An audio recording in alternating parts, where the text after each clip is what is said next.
I was calling my son like I always do. Just before the line completely disconnected, I heard my daughter-in-law whisper to someone nearby, "I already put something in his drink. The old man will sign whatever we want sooner or later." My hand went numb holding the phone. I froze in silence. And that is when I realized they thought I would never find out. Before I continue this story, let me know where you are watching from in the comments below. Hit like and subscribe if you have ever had to stand up to someone who underestimated your worth and tried to take advantage of your kindness. My name is Donovan. I am 73 years old, and for the past 4 decades I have built a real estate empire from the ground up right here in Atlanta. When my beautiful wife Vivian passed away 5 years ago, she made me promise to look after our only son, Julian. I gave that boy everything: private schools, fully paid college tuition, and a high-paying position in my company. But Julian was always soft. He lacked the fire, the grit that it takes to build something out of nothing. Then he married Chloe. Chloe was a sharp, ambitious white woman who looked at my family not with love, but with calculating eyes. She saw my life's work as a winning lottery ticket. I always knew she was greedy, but I tried to keep the peace for Julian's sake. I let them move into the east wing of my estate when Julian mismanaged his own finances and lost their townhouse. I thought I was being a protective father. I did not realize I was inviting a predator into my home. It was a rainy Tuesday afternoon when the illusion shattered. I was sitting in my heavy leather chair in my home office. The room felt colder than usual. For the past month, my mind had been playing tricks on me. I was forgetting names, misplacing my keys, and waking up with a heavy fog in my brain that would not lift until midday. I thought it was just age catching up with me. I thought my sharp mind was finally dulling.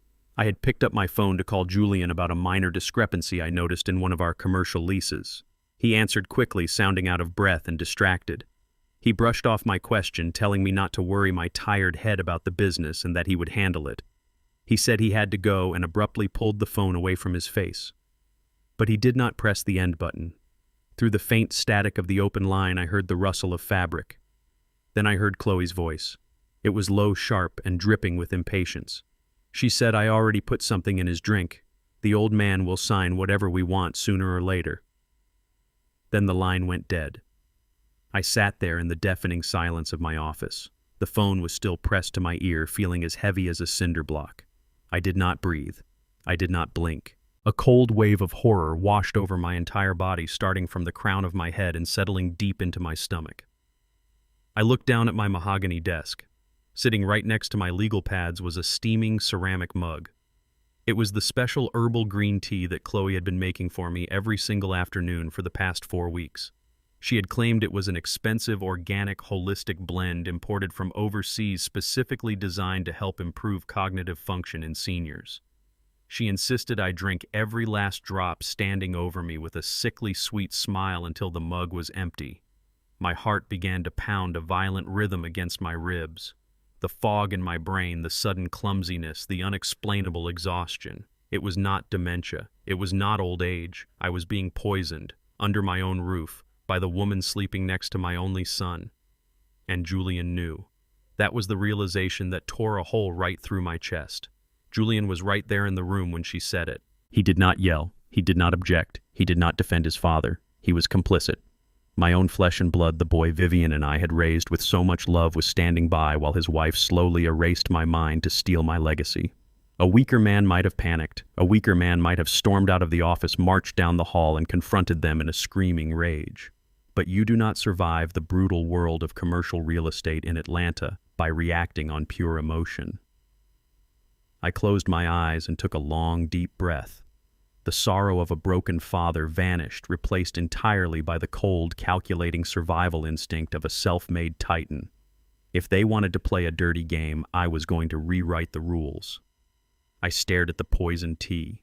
I needed to know exactly what they were putting in my body. I stood up, my joints aching, and walked over to the closet where I kept my old fishing and hunting gear.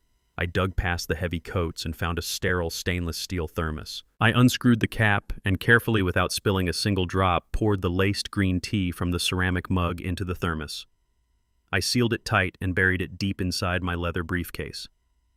Then I walked over to the small coffee station in the corner of my office. I brewed a standard cup of Lipton tea, making sure the color matched the green sludge Chloe had prepared. I poured it into her ceramic mug, walked back to my desk, and sat down. I did not have to wait long. Less than 10 minutes later, the heavy oak door of my office creaked open. Chloe walked in. She was wearing a flawless beige cashmere sweater, her blonde hair perfectly styled. She looked like the picture of upper-class innocence. But now looking at her, all I saw was a viper coiling to strike. "How are we feeling this afternoon, Dad?" she asked, her voice dripping with that fake syrupy concern that made my stomach turn.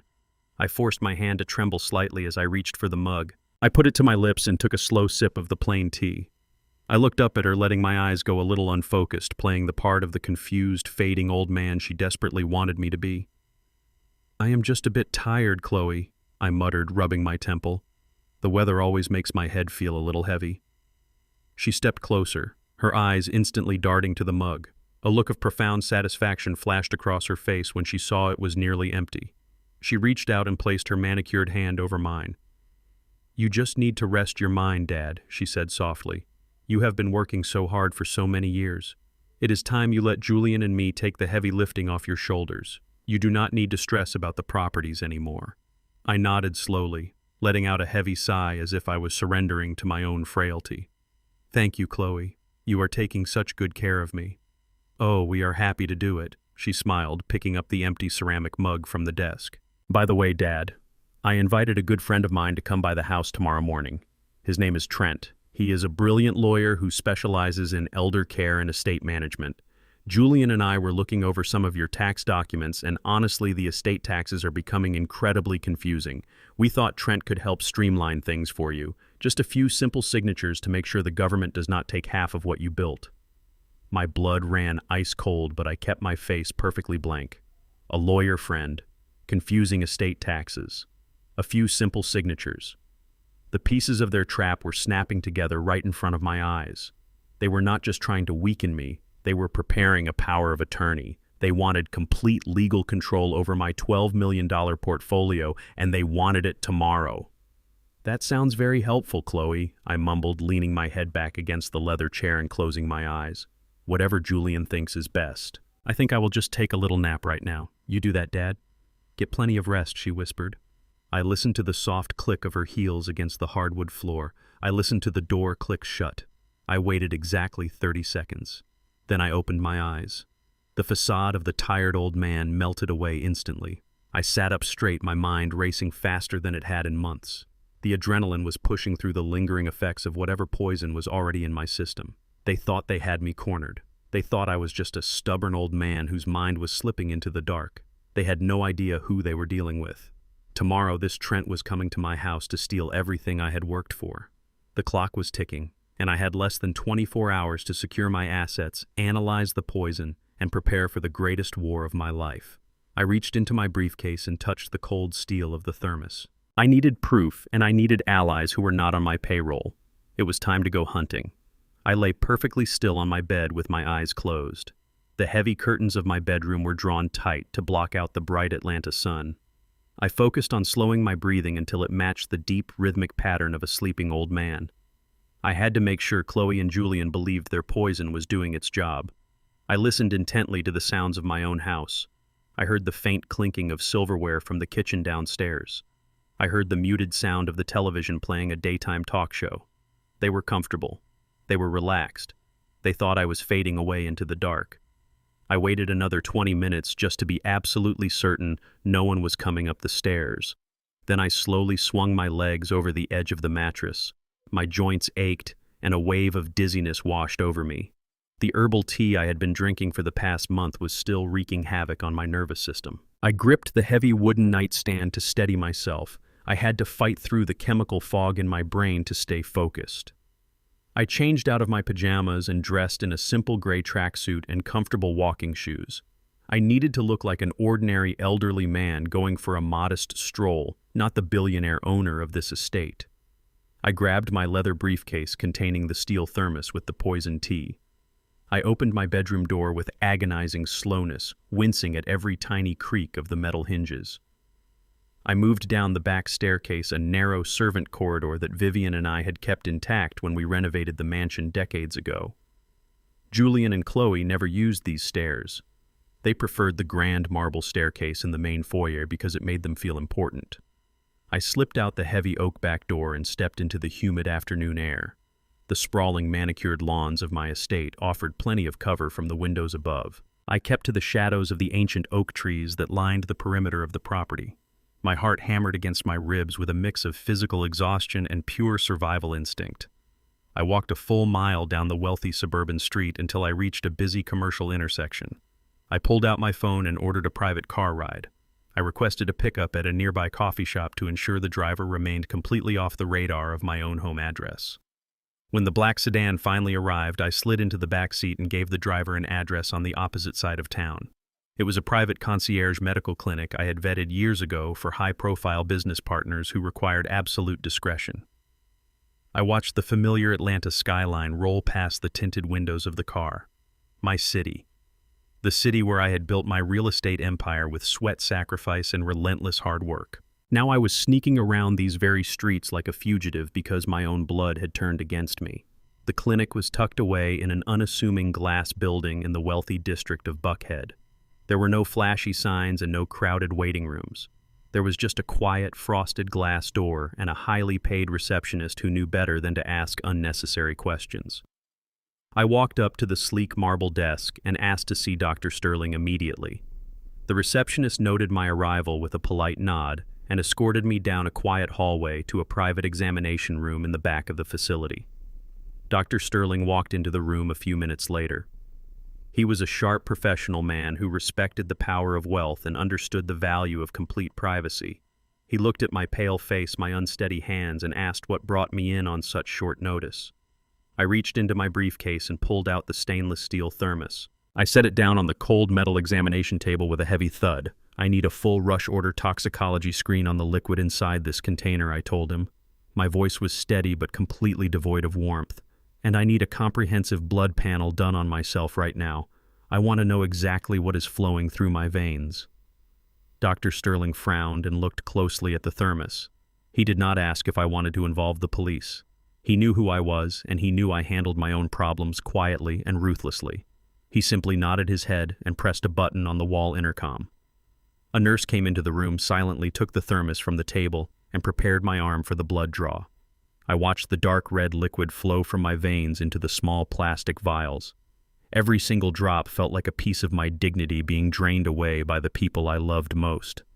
I pulled a thick envelope of cash from my coat pocket and handed it directly to the doctor. I told him I needed the results by tonight. I demanded no electronic medical records, no insurance claims, and absolutely no paper trail that Chloe could ever uncover if she hired someone to look into my activities. He assured me he would call my private cell phone the moment the laboratory finished the chemical analysis.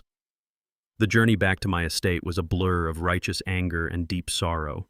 By the time I slipped back through the heavy oak door of the servant staircase, the sun was beginning to set over the Atlanta suburbs. I quietly made my way up to my bedroom, changed back into my sleeping pajamas, and rumpled the bed sheets to make it look like I had been tossing and turning for hours in a deep slumber. I walked slowly out of my room and headed toward the main living area downstairs. Julian was sitting on the expensive leather sofa I had bought for him last year. He was casually scrolling through his phone with a glass of expensive bourbon in his hand. My bourbon. He looked up when he heard my slow footsteps on the hardwood floor. "You slept for a long time, Dad," he said casually. "You look really tired. Are you feeling okay?"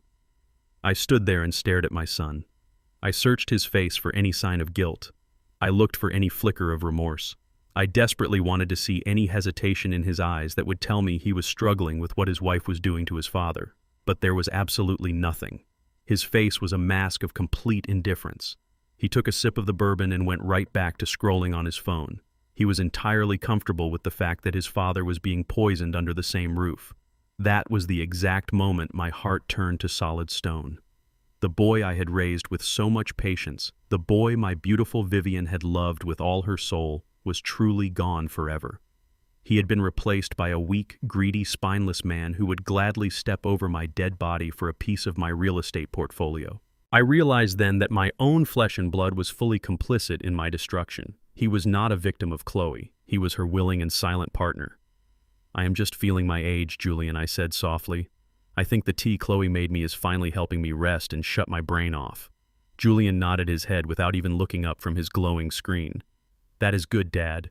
You just need to relax and let us handle things from now on." I turned around and walked back to my bedroom. I locked the heavy wooden door behind me and sat heavily on the edge of the mattress. The silence of the room was thick and suffocating. I pulled the newly purchased burner phone from my pocket and set it on the nightstand. I sat there in the dark for what felt like an eternity, waiting for the ugly truth to be scientifically confirmed. At exactly 8 o'clock in the evening, the phone buzzed loudly against the wood. I picked it up and pressed it to my ear. "Donovan," it was Dr. Sterling. His voice was grim and tight with professional alarm. "I have the laboratory results right in front of me. Tell me," I demanded. "The liquid in the thermos contains an extremely high concentration of lorazepam," he explained carefully. "It is a powerful prescription medication used to treat severe anxiety and induce sleep in clinical settings. But the dosage in that tea is absolutely staggering. It is far beyond any safe therapeutic level. What is it doing to my body?" I asked, my grip tightening on the plastic phone. Dr. Sterling let out a very heavy breath. "The blood test confirms the drug is heavily accumulated in your system. It causes severe cognitive impairment, short-term memory loss, extreme physical lethargy, and dangerous muscular weakness. If you had continued drinking this toxic concoction at this massive dosage for another 3 or 4 weeks, the neurological damage would perfectly mimic advanced dementia. You would be legally declared incapacitated by any medical professional. You would lose total control of your bodily autonomy, your finances, and your basic legal rights." The words hung in the quiet air of my bedroom like a brutal death sentence. Incapacitated. They did not just want my money or my properties, they wanted to turn me into a living ghost.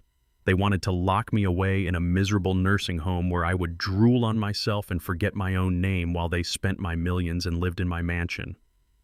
"Thank you, doctor," I said quietly.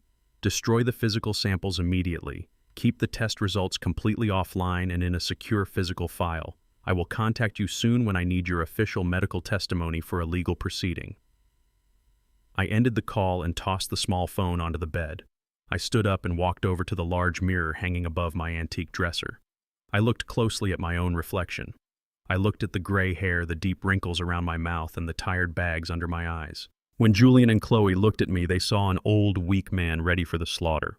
They saw a fading king who was too blind to see the knives in their hands. But they had made a fatal miscalculation. They had woken up a survivor who built an empire from dirt. They had given me the exact weapon I needed to destroy their entire future. Tomorrow morning, their lawyer friend Trent was coming to my house to steal my legacy. But tomorrow, they were going to learn what it truly means to go to war with a man who has nothing left to lose. The morning sun crept through the gaps in the heavy velvet curtains of my bedroom. I lay perfectly still, listening to the steady rhythm of the ceiling fan. My body ached with a deep, bone-chilling weariness that I now knew was not the natural decay of old age, but the calculated poisoning by my own family. Today was the day Chloe had arranged for her lawyer friend Trent to visit the estate. They were coming for my signature. They were coming for my life's work. I knew I had a very narrow window of time to secure the foundation of my empire before they tried to lock me in a legal cage. I slowly pushed the heavy blankets aside and sat up on the edge of the mattress. My head spun for a moment, but the righteous anger burning in my chest gave me the strength to stand. I walked over to my heavy oak dresser and picked up my primary smartphone. It was a brand new model that Julian had gifted me a few months ago. At the time, I thought it was a thoughtful gesture from a son who wanted to keep his aging father connected to the modern world. Now I knew better. I remembered how Chloe had insisted on setting it up for me, taking it into the kitchen for over an hour to install what she called helpful applications for my daily routine. It was painfully obvious now that she had installed location tracking software to monitor my every move. If I left the estate with that device in my pocket, she would know exactly where I was going, and she would intercept me before I could secure my assets. I opened the bedside drawer and pulled out the cheap plastic burner phone I had purchased yesterday. It was completely untraceable. I set it down on the mattress and turned my attention back to the expensive smartphone. I opened the internet browser and found a 10-hour audio loop of a man snoring heavily. I turned the volume up just enough so that it could be heard through the thick wooden door of my bedroom, but not so loud that it sounded unnatural. I plugged the phone into the wall charger and placed it face down on the nightstand. To anyone walking past my room or checking a tracking application on their own screen, I was exactly where I was supposed to be. I was just a tired, sick old man sleeping the morning away. I dressed quickly, putting on a sharp navy blue suit that I usually saved for important board meetings. I bypassed the servant staircase this time, knowing that Chloe and Julian were currently in the sunroom having their morning coffee. Their voices echoed faintly down the main hallway, completely oblivious to the fact that their prey was wide awake and preparing for war. I slipped out through the heavy glass doors of the library leading directly into the sprawling back gardens. The morning dew soaked into the leather of my dress shoes as I walked quickly toward the wrought iron side gate. I did not call a private car service to the house. I walked 4 blocks down the tree-lined avenue until I reached the main boulevard before flagging down a passing city taxi. I instructed the driver to take me to the central branch of the First Atlanta Bank downtown. I sat in the back of the taxi watching the familiar city streets roll by. Every building, every intersection held a memory of my late wife Vivian and the sacrifices we had made to build our fortune. We had started with nothing but a small loan and a relentless work ethic, buying up rundown commercial properties and transforming them into thriving business centers. Now my $12 million portfolio was the crown jewel of the downtown district, and my son wanted to hand it over to a woman who was actively poisoning my tea. The betrayal tasted like ash in my mouth. The taxi pulled up to the grand marble steps of the bank. I paid the driver in cash and walked through the heavy revolving doors. The main lobby was a cavernous space filled with the quiet hum of financial transactions and the polished shoes of wealthy businessmen. I did not go to the regular teller windows. I walked directly to the private wealth management section in the back of the building. The security guard recognized me instantly and gave a respectful nod, stepping aside to let me pass through the frosted glass doors. I approached the heavy mahogany desk where a senior bank manager named Sarah was reviewing some files. Sarah had been handling my personal accounts for over 15 years. She was a sharp, professional woman who respected the quiet power of old money. She looked up and smiled warmly when she saw me standing there. "Good morning, Donovan," she said, standing up to shake my hand. "It is always a pleasure to see you. How can I help you today?" "I need immediate access to my primary safe deposit box, Sarah," I said, my voice steady and commanding. "I need to make a substantial withdrawal of physical documents." Sarah nodded efficiently, picking up a heavy ring of keys from her desk drawer. "Right this way, Donovan," she said, leading me toward the heavily fortified steel door of the vault at the back of the room.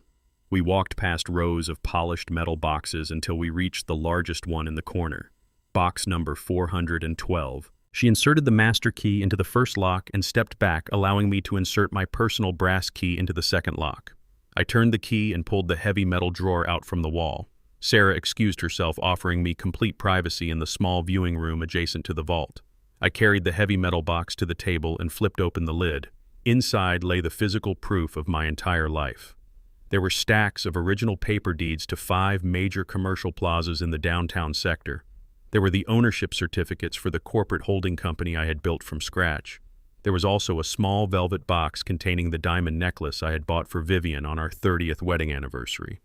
I gently pushed the velvet box aside and gathered the thick stacks of legal documents. These papers represented $12 million in unencumbered assets. As long as these original documents were locked away in this bank, Chloe and Julian would face a significant legal hurdle in transferring ownership.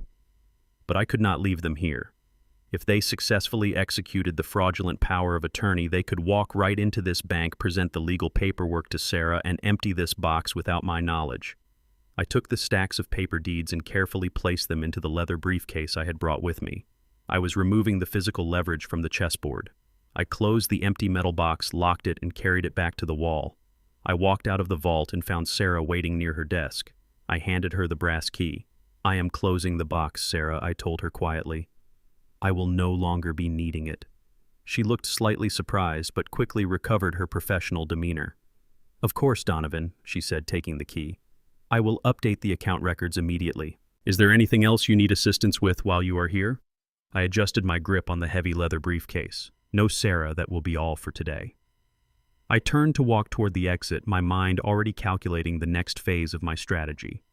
I needed to find a secure off-site location to hide these documents before I returned to the estate. But before I could reach the frosted glass doors, Sarah called out my name, causing me to stop in my tracks. "Donovan." I almost forgot, she said, her voice completely casual. "I wanted to ask you if everything was all right with Julian. He was here yesterday afternoon. He seemed a little flustered." I slowly turned around to face her. The blood in my veins ran absolutely cold. "Julian was here yesterday," I asked, keeping my voice perfectly level to mask the rising panic in my chest. "What did he want?" Sarah tilted her head slightly, a look of mild confusion crossing her face. "He came into the private wealth section and asked for the exact protocol on accessing your safety deposit box and liquid accounts under a power of attorney. He said you were experiencing some severe health issues and that the family was preparing to take over the financial management of the estate. He requested a copy of the blank bank authorization forms. I gave them to him, but I told him we would need your direct verbal confirmation and the original signed legal documents before any access could be granted. I assumed you sent him." I stared at her for a long moment, absorbing the massive impact of her words. They were not just planning to get my signature today. They had already laid the groundwork with my financial institutions. Julian had stood in this very room looking at the vault that held my life savings, actively plotting to break into it the moment I was incapacitated. They were moving much faster than I had anticipated. The lawyer Trent was not just coming to discuss estate taxes, he was coming to execute a complete and total financial takeover. "Everything is fine, Sarah," I said, forcing a small, reassuring smile onto my face. "Julian is just trying to be a proactive son. My health is perfectly fine, but we are just preparing for the future. Thank you for letting me know. I appreciate your diligence." I turned around and walked out of the bank, the heavy glass doors swinging shut behind me. The noise of the downtown traffic hit me like a physical blow. The timeline had just been violently compressed. Chloe and Julian were not waiting for the poison to slowly destroy my mind over the next few weeks. They were going to force the issue today. They had the paperwork, they had the lawyer, and they had the lethal dosage of lorazepam waiting for me in my own kitchen. I tightened my grip on the briefcase until my knuckles turned white. They thought they were dealing with a helpless victim. They were about to discover that they had locked themselves inside a cage with a starving lion. I flagged down another taxi and climbed into the back seat, pulling out my untraceable burner phone. It was time to find a predator of my own. The ride back to the estate from the bank felt like a slow march toward a battlefield. I had secured the physical deeds to my $12 million empire, but paper alone was not going to stop a woman who was actively poisoning my tea. I needed intelligence.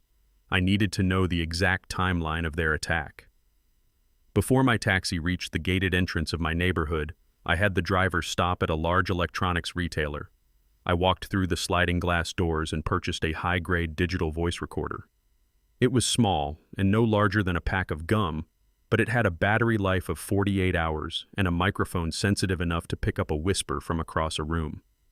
I paid in cash and slipped it into the inside pocket of my suit jacket. When I finally arrived back at the estate, the afternoon sun was casting long shadows across the manicured lawns. I entered through the side door by the conservatory, moving with the quiet precision of a man who knew every creak and groan of the hardwood floors. I made my way up to the east wing. This was the section of the house I had generously given to Julian and Chloe when they lost their townhouse. It was supposed to be a temporary arrangement to help them get back on their feet. Instead, it had become a staging ground for my execution. I stood outside the heavy mahogany door of Julian and Chloe home office. I pressed my ear against the cool wood. Silence. They were likely still downstairs lounging in the sunroom or perhaps mixing another dose of lorazepam into my evening tea. I slowly turned the brass handle and stepped inside. The room was a monument to Julian and his endless failures. Expensive modern art hung on the walls paid for by my credit cards. A massive glass desk dominated the center of the room, cluttered with unopened mail and past due notices from luxury car dealerships. Julian liked to play the part of a successful businessman, but he lacked the discipline to actually do the hard work. He preferred to sit in this room drinking my expensive liquor and dreaming of shortcuts. I walked over to the desk with my eyes scanning the mess for the perfect hiding spot. I needed a place where the microphone would not be muffled, but where Chloe and her meticulous eyes would never look. I crouched down, feeling a sharp ache in my knees from the residual poison in my system. I reached under the heavy edge of the glass desk right next to the metal support beam and used a piece of heavy double-sided tape to secure the small black recorder. I flipped the tiny switch to voice activation mode. A tiny red light blinked once, confirming it was ready to capture their treason. I stood up, brushed the dust from my knees, and quietly slipped out of the room. The rest of the evening was a masterclass in deception. I joined them for dinner in the main dining room, playing the part of the fading patriarch to absolute perfection. I intentionally dropped my fork twice, letting it clatter loudly against the fine china. I stared blankly at the wall when Julian asked me a simple question about the weather. Chloe watched me with a look of barely concealed triumph. She even reached across the table and patted my hand, telling me not to worry about a thing and that Trent would take care of all the complicated paperwork tomorrow. Julian kept his eyes glued to his plate, refusing to look at me. The guilt was eating him alive, but his greed was stronger. I excused myself early, claiming a severe headache, and retreated to the safety of my bedroom. I locked the door and waited. I waited for the house to fall completely silent. I waited for the grandfather clock in the hallway to strike midnight. When the estate was finally wrapped in darkness, I quietly made my way back to the East Wing. I slipped into the office, retrieved the recorder from under the desk, and hurried back to my room. I sat on the edge of my bed as the small plastic device felt heavy in my hand. I plugged a pair of headphones into the jack, took a deep breath, and pressed play. At first, there was only the sound of shuffling papers and the clinking of ice in a glass. Then I heard Julian speaking. His voice sounded strained and tight with anxiety. He said, "Chloe, I do not know about this because he is still my dad." He said the dosage she was giving me was making me look like a zombie. He asked, "What if they go too far, and what if my heart stops?" I held my breath, waiting for my son to finally step back from the edge and to find a shred of decency in his soul. Instead, I heard Chloe let out a sharp and cruel laugh. She told Julian to grow up. She said I was just a stubborn old man sitting on millions while they drown in debt. She asked if he wanted to be a loser forever. She asked if he wanted to go back to begging me for loans every time his credit cards maxed out. She said I had my time and now it was their turn. She told him if he wanted to back out, that was fine, and they could pack their bags tonight and move into a cheap apartment in the slums. I listened to the heavy silence on the tape. I could almost picture Julian standing there with his weak spine crumbling under the weight of her manipulation. Finally, Julian spoke again. His voice was barely a whisper, but the words hit me harder than a physical blow. He said no, he did not want to be a loser. He told her to just make sure the paperwork is absolutely bulletproof tomorrow, because he could not risk going to jail for this. In that exact moment, something fundamental shattered inside my chest. It was not a loud break, but a quiet and devastating collapse. The unconditional love I had carried for my son for over 40 years simply evaporated into nothing. I had spent my entire life trying to protect him and trying to build a fortress of wealth so he would never have to know the struggles Vivian and I faced. I had excused his laziness for decades. I had bailed him out of every bad financial decision he ever made. I had handed him the world on a silver platter. In return, he was willing to watch a woman poison me to death just so he could avoid getting a real job. Julian was no longer my son. He was just a parasite feeding on my legacy. The heavy grief washed over me for a fleeting second before being entirely consumed by a cold and calculating rage. I wiped a single stray tear from my cheek. It would be the last tear I ever shed for him. I kept listening as the recording continued. The sound of Chloe pacing across the hardwood floor echoed through my headphones. She sounded victorious and energized by her complete control over my son. She said Trent is bringing the finalized power of attorney at 10 in the morning.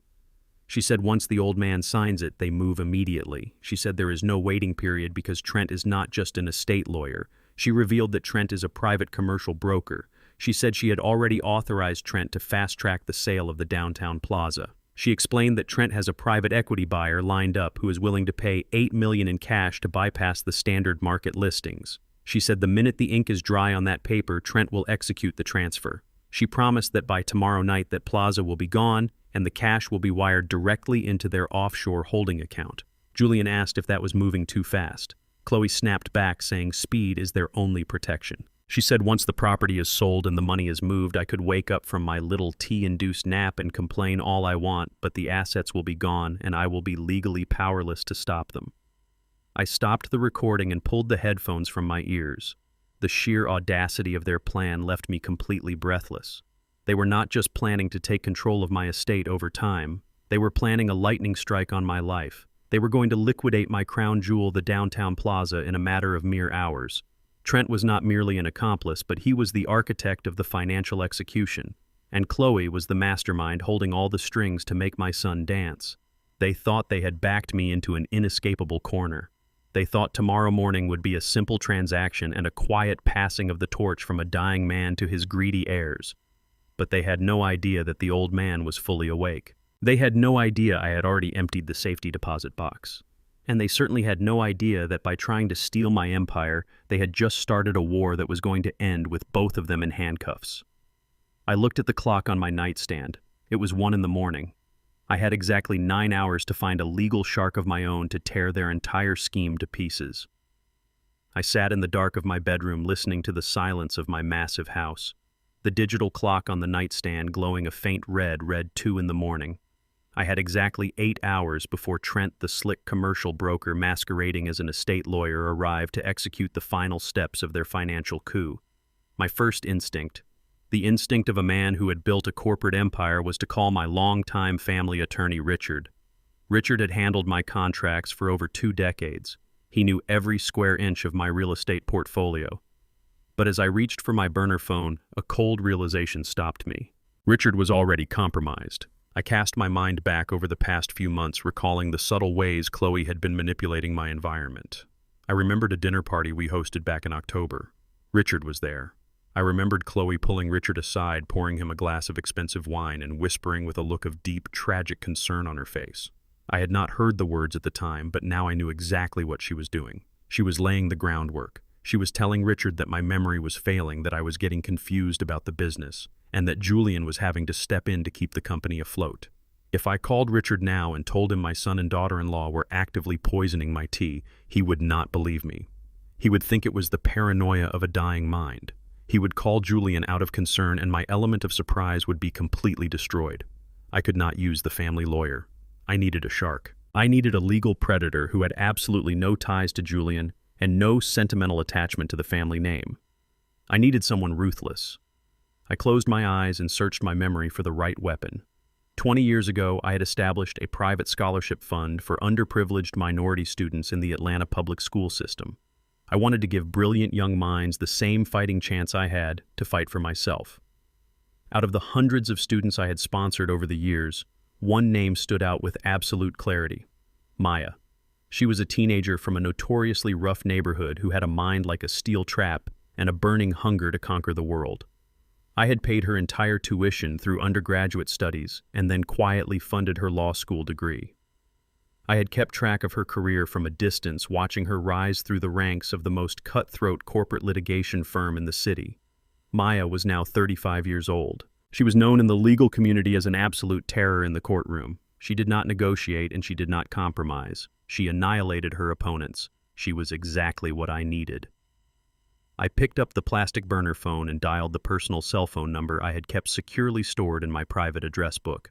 It rang 3 times before she answered. Her voice was sharp, clear, and completely awake despite the late hour. I told her who was calling. There was a brief pause on the line, and then her tone shifted from defensive to profoundly respectful. I told her I was in a situation that required absolute discretion and a level of legal violence that my regular counsel could not provide. I told her I needed to meet immediately, far away from my home and far away from anyone who might recognize me. She did not ask unnecessary questions. She simply gave me the address of an all-night diner on the desolate outskirts of the city and told me she would be there in 30 minutes. I dressed quietly, slipping into a heavy dark overcoat to ward off the chill of the early morning air. Before leaving my bedroom, I walked over to the small sitting area where Chloe had left a stack of documents the previous afternoon. It was the draft paperwork she wanted me to review before Trent arrived. I had ignored it, playing the part of the exhausted old man, but now I picked it up and folded it carefully into the inner pocket of my coat. I made my way down the servant staircase, once again moving like a ghost through the halls of the house I had built. I slipped out the back door and walked several blocks through the darkened neighborhood before calling another anonymous taxi. The diner was a faded neon box, sitting on the edge of a lonely highway, surrounded by empty parking lots and abandoned industrial buildings.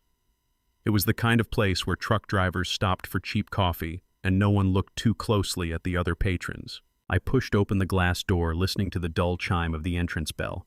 The air smelled of stale grease and burnt sugar. I spotted Maya sitting in the furthest corner booth facing the door. She was wearing a tailored black trench coat over a sharp business suit. Her posture was rigidly professional, but her eyes held a fierce, unyielding loyalty as I approached the table. I slid into the cracked vinyl booth opposite her. She looked at me, studying my face in the harsh fluorescent light of the diner. She noticed the slight tremor in my hands and the pale exhaustion in my features caused by the lingering poison in my blood. She leaned forward and asked me plainly who had done this to me. I did not waste time with pleasantries or emotional outbursts. I reached into my coat pocket and pulled out the folded draft of the power of attorney that Chloe had left on my desk. I placed it on the sticky surface of the table and pushed it toward her. I told her my own son and his wife were slowly poisoning me with high doses of lorazepam to mimic the symptoms of advanced dementia. I told her they were planning to execute a complete financial takeover in a matter of hours. I told her the man bringing the final documents was not an estate attorney, but a commercial broker named Trent, who had a private buyer ready to liquidate my $12 million downtown plaza before the day was over. Maya did not gasp. She did not offer me hollow words of sympathy. Her expression hardened into a mask of pure cold fury. She picked up the draft document and began to read. I sat in silence, watching her eyes dart across the pages. For 10 minutes, the only sound in the diner was the clinking of coffee cups from the counter and the rustling of the heavy paper in her hands. She dissected the legal language with the precision of a surgeon finding every hidden trap and every malicious loophole they had woven into the text. When she finally spoke, her voice was dangerously low. She told me the document was a masterpiece of financial theft. She pointed to the second page, explaining that the clauses were specifically designed to bypass standard holding periods. It granted Julian and Chloe immediate unencumbered access to every single liquid asset business account and physical property deed in my name. They had structured it so that they could sell the downtown plaza without any secondary approval from a corporate board or a financial institution. She looked up at me and said the broker Trent had drafted a document that effectively erased my entire existence as a legal entity the second my pen touched the paper. I nodded slowly, feeling the cold reality of their betrayal settle deep into my bones. I told her I had already secured the physical deeds from my safe deposit box and that I had blood tests confirming the poison in my system. I told her I wanted to burn their entire world to the ground, but I needed her to build the legal cage to trap them first. Maya leaned back in the booth, her mind already constructing the architecture of our counterattack. She said we needed to move my assets into an impenetrable structure before the sun came up, making the document they wanted me to sign completely worthless. But then she picked up the final page of the draft document. She had skimmed it initially, but now she was reading the small print at the very bottom. Her eyes stopped moving. The cold professional fury on her face was suddenly replaced by a look of absolute horror. She slowly lowered the paper to the table and stared at me. I asked her what she had found. She took a deep breath as if trying to steady her own nerves before delivering the fatal blow. She pointed her perfectly manicured finger at a dense paragraph buried at the end of the medical directives section. She explained that most standard power of attorney documents include clauses for medical care in the event of severe incapacitation, but they always require the consensus of at least 2 independent licensed physicians. She looked me dead in the eyes and said this document was different. This specific clause was written to give Chloe and Julian the absolute and unilateral authority to commit me to a locked psychiatric facility without any outside medical approval. She explained that once I signed this paper, they did not even need a doctor to declare me unfit.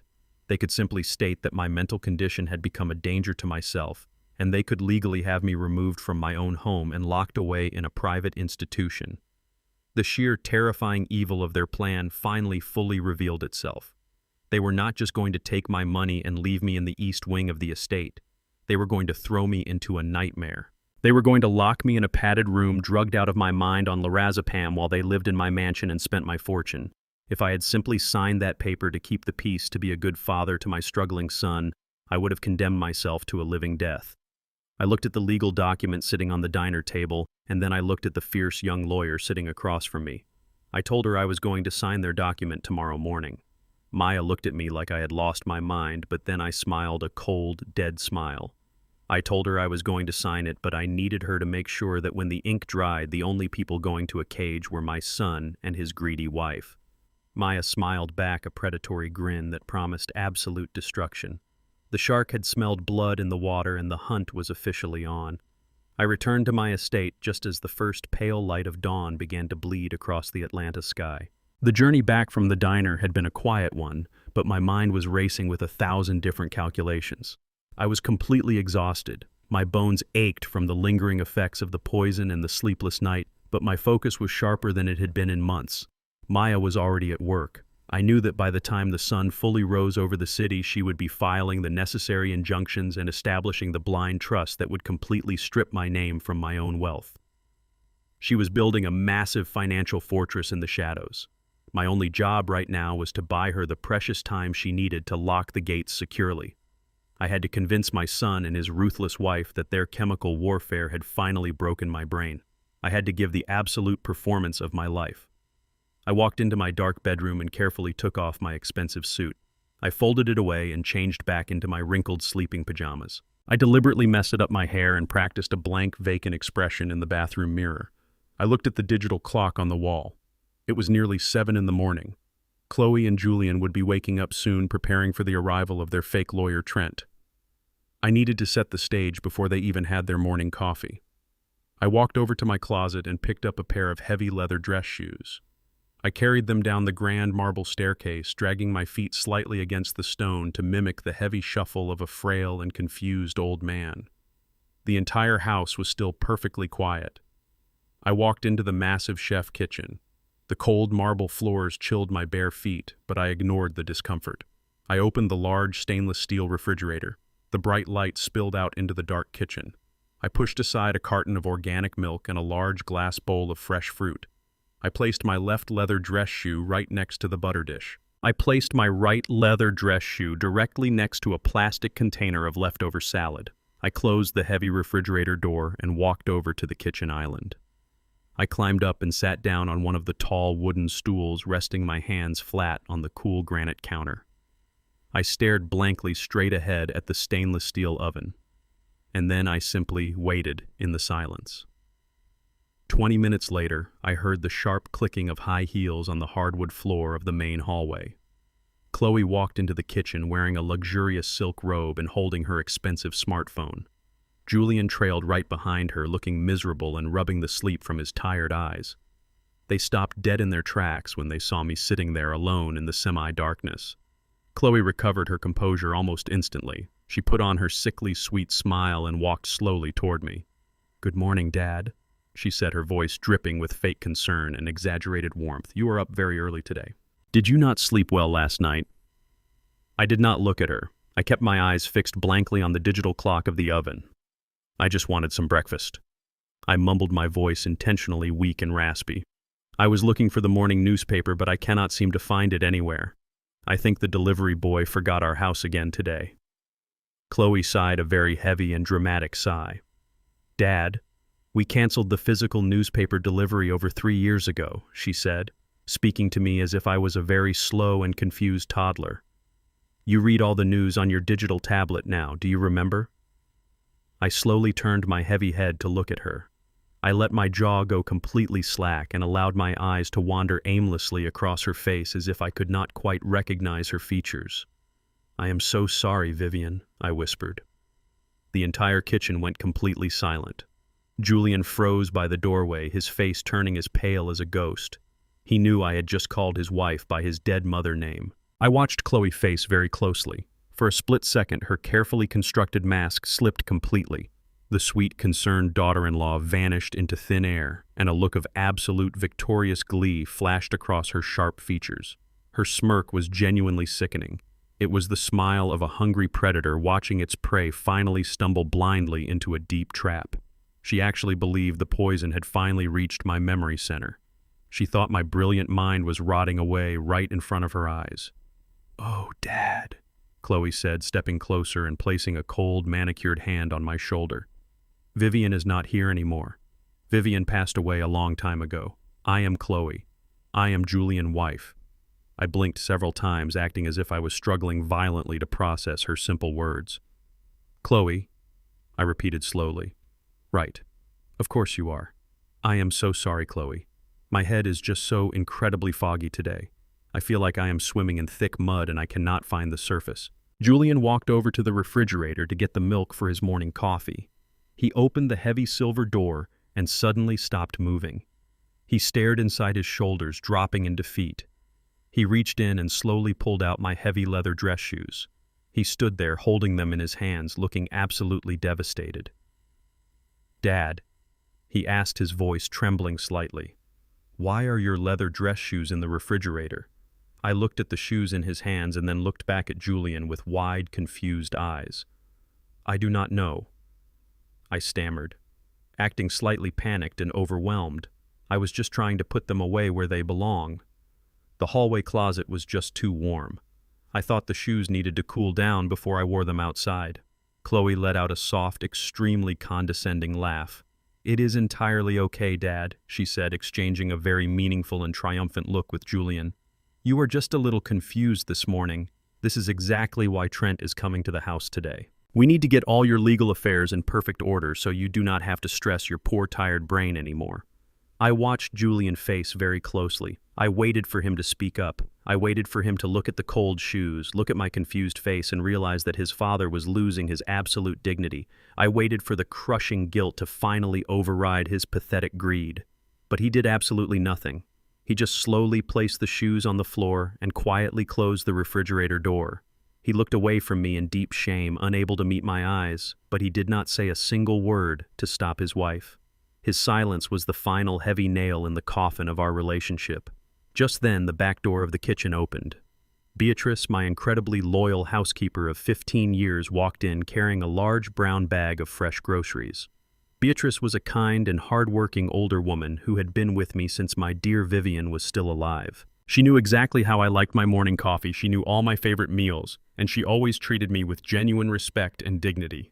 She stopped walking when she saw the three of us in the kitchen, immediately sensing the heavy and toxic tension in the room. "Good morning, Mr. Donovan," Beatrice said cheerfully, trying her best to break the awkward silence. "I brought the fresh blueberries you always like for your morning oatmeal." Chloe immediately let go of my shoulder and turned to face Beatrice. Her entire demeanor shifted from fake sweetness to cold, ruthless authority in a fraction of a second. "Beatrice," Chloe said sharply, "put the grocery bag on the counter right now. We need to have a very serious conversation." Beatrice looked confused, but did exactly as she was told. "Is everything all right, Miss Chloe?" she asked, her voice filled with polite concern. "No, it is absolutely not," Chloe replied, crossing her thin arms over her chest. "I have been going over the household budget, and frankly, your services are no longer required in this home. We are making some serious lifestyle changes around here. My father-in-law condition is rapidly deteriorating every single day, and he requires specialized medical care that you are simply not qualified to provide." Beatrice gasped loudly, her hands flying up to cover her mouth. Fired, she asked, her voice shaking with sudden emotion. "But I have worked for Mr. Donovan for 15 long years. I promised Miss Vivian on her deathbed that I would always look after him." She turned her head to look directly at me, her eyes pleading for me to intervene. "Mr. Donovan, please tell her," she begged. It took every single ounce of willpower in my entire body not to stand up and throw Chloe out of my house right then and there. I wanted to tell Beatrice that she was perfectly safe, and that this greedy, manipulative woman had absolutely no authority over my personal staff. I wanted to scream that I was fully awake, but I could not do it. If I defended Beatrice, I would completely break character. I would show them that I was fully lucid and in total control of my faculties. I would blow the entire undercover operation before Maya could finish filing the legal paperwork. I had to sit there and continue playing the broken old man. I looked down at the granite counter, letting my hands tremble artificially. "I am so sorry, Beatrice," I mumbled weakly, refusing to make eye contact with her. "I think Chloe is right about this. I am just so incredibly tired all the time. I cannot manage the big house anymore." Beatrice stared at me with tears welling up in her kind eyes. She actually thought the great Donovan, the strong man she had respected for over a decade, had finally surrendered to dementia. She wiped a stray tear from her cheek, nodded slowly, and took off her work apron. She folded it very neatly and placed it softly on the kitchen island right next to my fake trembling hands. "I understand, Mr. Donovan," she whispered, her voice cracking. "God bless you always." She turned around and walked out the back door, quietly shutting it behind her. The heavy sound of that wooden door closing echoed through the large kitchen like a massive steel prison cell slamming shut. Chloe let out a very satisfied sigh and picked up her phone to text someone, probably Trent, to tell him the coast was clear. Julian just stared silently at the floor, drinking his black coffee in miserable, cowardly silence. I sat alone on the wooden stool, surrounded by the cold, expensive surfaces of my own kitchen. I realized exactly what Chloe had just done. She had not just fired a loyal housekeeper to save a few dollars. She had systematically removed the very last line of defense I had in this entire house. Beatrice was the only person who monitored my daily routine, the only person who would have noticed if my physical condition worsened or if the tea tasted strange. By eliminating her today, Chloe had completely severed my last real connection to the outside world. She had removed the only witness. I was now entirely alone in the house with my predators. The trap was perfectly set, and the final countdown had officially begun. I kept my head bowed low, letting them think they had easily won the morning. But beneath my frail posture, my heart was beating with the steady and relentless rhythm of an executioner. Let them have their fleeting moment of triumph. Let them smirk and scheme and fire my loyal staff. They were celebrating a fake victory on a ship that was already sinking to the bottom of the ocean. Maya was out there right now, moving my millions into the shadows where they could never reach it. I just needed to survive the next few hours until Trent arrived with his fraudulent papers. I would sign whatever document they wanted. I would give them the rope they so desperately craved, and then I would watch them hang themselves with it. The kitchen was entirely quiet after Beatrice walked away forever. I sat alone on the wooden stool and listened to the silence of the massive house. Chloe and Julian were gone. They had retreated to the east wing to celebrate their morning victory. I remained absolutely still, but my mind was working with the furious speed of a machine. I began to analyze the architecture of their plan. Something about the financial mechanics of their scheme simply did not make sense to me. I had spent 40 years building a commercial real estate empire. I knew the exact value of my properties, and I knew how money moved. The downtown plaza was the crown jewel of my portfolio. It was a massive complex that generated millions of dollars in passive income every single year. If Chloe and Julian were planning to take over my estate and live as wealthy socialites, they would logically want to keep that property. It would provide them with an endless stream of legitimate revenue for the rest of their lives. But the recording from the office told a completely different story. Chloe had specifically hired a private commercial broker named Trent. She had authorized him to secure a private equity buyer who was willing to pay $8 million in cash to bypass the standard market listings. They were rushing to liquidate my most valuable asset the very second the ink dried on the legal paperwork. Selling a prime commercial property off the market for a fast cash payout is something you only do when you are desperate. You only do it when you need liquid, untraceable money that you can move across borders in the blink of an eye. You do not do it if you plan to stay in Atlanta and live in a $12 million mansion. The pieces of the puzzle did not fit together. I realized that Julian was too foolish to understand the financial implications of what his wife was doing. He was blinded by his own greed and his desire to escape his debts. He trusted her completely. But I did not. I needed to know who this man Trent really was. I needed to know why a professional broker would risk his entire career and his freedom to participate in a highly illegal, hostile takeover of an estate. The financial incentive had to be astronomical, or the personal connection had to be incredibly deep. I reached into the pocket of my robe and pulled out my untraceable plastic phone. I had to make another call before the morning sun climbed any higher. I dialed a number I had memorized many years ago. It belonged to a man named Leon. Leon was a former homicide detective who had left the police force to open a private investigation firm. He was a ghost in the city of Atlanta. He specialized in corporate espionage, tracking hidden assets and uncovering the darkest secrets of the wealthy elite. I had hired him twice in the past to vet potential business partners, and he had always delivered flawless results. He was expensive, he was discreet, and he asked absolutely no moral questions. The line rang twice before Leon answered with a low, gravelly voice. I told him my name, and he immediately recognized me. I told him I needed a priority surveillance job started right this very second. I explained that I needed him to put a full physical and digital shadow on my daughter-in-law, Chloe. I gave him the make and model of her luxury vehicle and her license plate number. Then I gave him the name of the commercial broker, Trent. I told Leon to dig into Trent and find out his real connection to Chloe. I wanted to know where they met, how often they communicated, and what they were planning behind closed doors. I promised Leon double his usual rate for a guaranteed delivery by the end of the day. He accepted the job and hung up the phone without another word. The rest of the morning dragged on with an agonizing slowness. I was forced to maintain my pathetic performance. I shuffled around the downstairs living areas, pretending to be lost in my own home. I asked Julian the same nonsensical questions over and over again. I watched his face tighten with guilt and frustration, but he never broke. He never stopped to ask himself if what they were doing was evil. He just poured himself another drink and stared out the window, waiting for the lawyer to arrive.